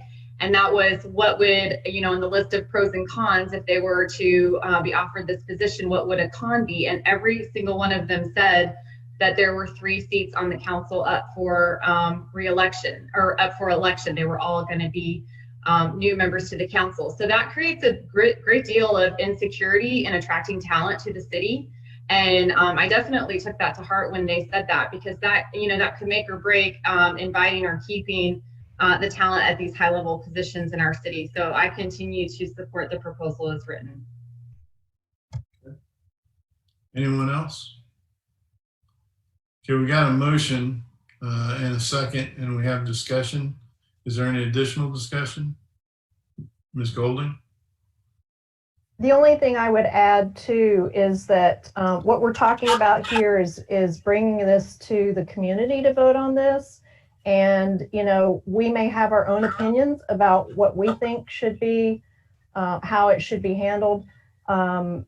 Ultimately, if the community feels that it needs to be a simple majority, then the community can say they want us to keep it status quo. If the community would like to see it be a supermajority, then the community can vote that way as well. So to a certain extent, I would have to say that I don't want to assume that I know what the community wants, and the only way that we can find that out is by putting it out there to the voters. The referendum. Okay. Ms. Dumont.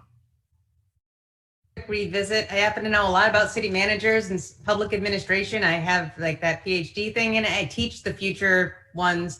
And this really is a concern if you want somebody who is, as Chris mentioned, if you have more security, you're going to be able to get the best and the brightest when it comes to talent. And that's what we should be attracting here in Jack's Beach. You don't want that. There's a term that they say that a lot of public managers or city administrators are like gypsies. They're here and there for a couple of years, and then and when council changes, they're gone. When council changes, they're gone. And that's what happens in Jacksonville. Whenever we have a new mayor, we have a new chief administrative officer, and so there's very little continuity. So we really want to make sure that we are thinking for the long term of Jacksonville Beach. Thank you. I support the as written. Okay. City Attorney?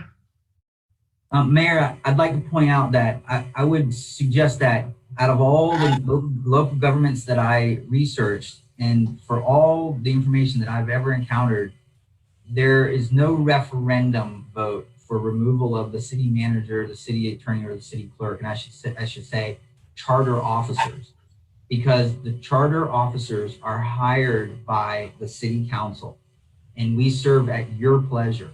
And Councilor Nichols makes a very well taken point. If we've lost the confidence, if it's 4 of the 7 members, then I understand. We serve at your pleasure. And throughout all of the charters that I've reviewed, and again, over my years of experience, a council would not want to put the decision of its charter officers, because the 3 of us serve at your pleasure. You do not want to subject your charter officers to the referendum. The departments, absolutely, I get it. But you have 3 city employees working for you at your pleasure. And it's your discretion, either as a simple majority or a super majority. It's your discretion whether to hire us or to terminate us. It's not up to the voters to make a decision on your charter officers. So I just wanted to add that for the council to consider. Thank you, Mayor.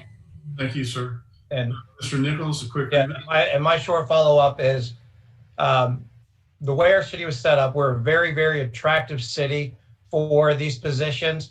And look at the city manager and the city attorney that we were able to get recently. I think they're absolutely outstanding. And I don't have any concern that that's keeping people from us. We received a lower quality because we're not a super majority. And back to the point, if 4 of the 7 of us are not in favor of having a city manager, how does he get work done? I mean, how does anything get done in the city? Thank you, sir. Chris, were you done, or did you have another comment? Chris Ambrosio. I'm sorry, Mayor, I'm done. I've got to lower my hand. Ms. Golding, quick revisit.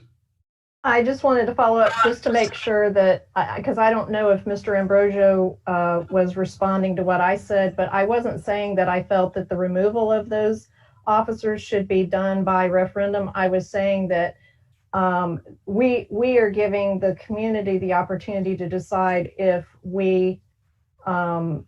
that removal by us is done with simple majority or supermajority. So that was my only comment, not so much that we would put it before the voters in a referendum. I just wanted to clarify that. Thank you, ma'am. So I don't see any other hands up at this point. Ms. Golding, you're done, I take it. Ms. Dumont, quick revisit. I would like to separate this out from one agenda item to 3 separate agenda items, one dealing with the city manager, one dealing with the city attorney, and one dealing with the removal or the contracting out of Beaches Energy and the police. Beaches Energy and police can be together. Instead of having one agenda item, I'd like to see this broken out into 3 separate ones, please. Okay, let's address the amendment addendum motion that Mr. Vogelsang has on the floor, and then we can address yours. Is there any more discussion? Okay, we're voting on the amendment proposed by Mr. Vogelsang and seconded by Mr. Nichols. Madam Clerk, can we get a roll call, please?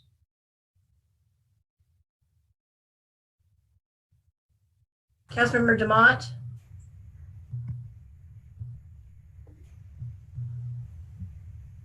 No? There you go. Councilmember Golding, No, sorry. sorry, Councilmember Hoffman, No. Councilmember Nichols, Yes. Councilmember Vogelsang, Yes. Mayor Latham. No. Okay, so we're back to the original motion. And Ms. Dumont, do you want to pick up your discussion on the original motion? Yeah, I'm wondering if we want to separate these out. City manager, city attorney, and Beaches Energy. And I'm not going to make a motion because I can see the heads nodding no's easier than here than when we're side by side. So I withdraw the motion that I would have made, separate those out. So let's just vote on them all together. Let's have fun. We'll call it a charter revision change party. Okay. Any other discussion about the original motion? And this is on a first reading. Madam Clerk, can we get a roll call, please? Councilmember Golding, Yes. Councilmember Hoffman, Yes. Councilmember Nichols, Yep. Councilmember Vogelsang, Yes. Councilmember Demott, Yes? Mayor Latham. Yes.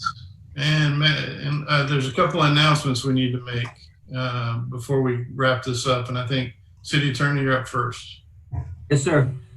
Mayor, I'd like to renew my public request for a closed session, private attorney-client session in the case, a lawsuit of SLG Investment Partnership, LLP, and Clear Channel Outdoor, Inc. versus the City of Jacksonville Beach, case number 2018 AP 00121.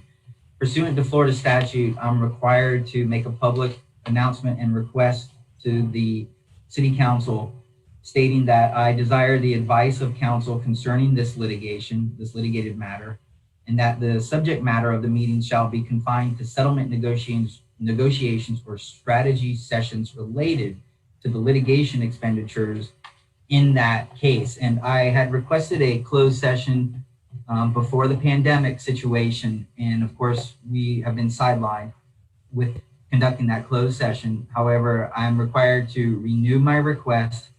And I request at this time for the closed session to be held on June 1st, 2020. And the city will provide and give reasonable notice of the time, the date of the meeting, and the persons who will attend. And the reasonable notice will be provided in advance of the June 1st meeting, closed session meeting. And if we do not have that meeting, then we are entitled to postpone it and carry it on, and I can make the public request again. Thank you, Mayor. Thank you, Chris. And is that June 1st going to be if we can all meet, or would you do virtual as well, or is that not? Right, exactly. That's the trouble, is that I would rather not try to have a closed session, which of course requires us to have a certified court reporter present. Also, it requires us to have a public opening and then a closing of that public opening. And then we go into our private confidential closed session. And then we come out of that and go back into public. The logistics of that under a virtual setting, I think, are going to be very difficult. Okay. So at this time, I'm requesting June 1st, hoping that we can get back to normal by June 1st. Doesn't look like it's going to be happening. And if not, then I would say, Mayor, no. I would suggest that we do not try to conduct a closed session under the virtual setting. Okay. Okay. Thank you, sir. Thank you. All right. Did you have anything else? Okay, Mr. Stefopoulos. I just wanted to let the council know that at the end of last week, the contract for the 4th of July fireworks came to my desk, and we are not proceeding with signing off on that agreement at this point in time. Needless to say, I've got a lot of concern with regards to putting on what might be the only fireworks show in Northeast Florida. and attracting tens of thousands of people into Jack's Beach, especially at a time when we are still looking at social distancing. We've only crossed the first hurdle of 25% for restaurants and retails, and we still have some establishments that are closed. We did check with the firework company. We have until the end of May to make a decision as to whether or not we want to proceed forward, and we would still be able to pull it off for the July 4th event. So it's something I want you all to keep on your radar as we go through next week's briefing and then the following week's council meeting. I may share my thoughts with you and ask for your input on this as well. While I recognize it's an administrative decision, this is a large community function. My understanding is several years ago was the first time in years that the city did not have a 4th of July event, and there was a lot of community pushback. So I just want you to keep it on your radar, and we'll talk about this again in the next 1 or 2 weeks once we get a little bit more information and see how we're progressing as both a state and as a county. Okay. Thank you, sir. All right, the meeting's adjourned. Thanks very much, everybody. Have a good night. Thank you, everybody. Have a good night. Thank you. See you guys.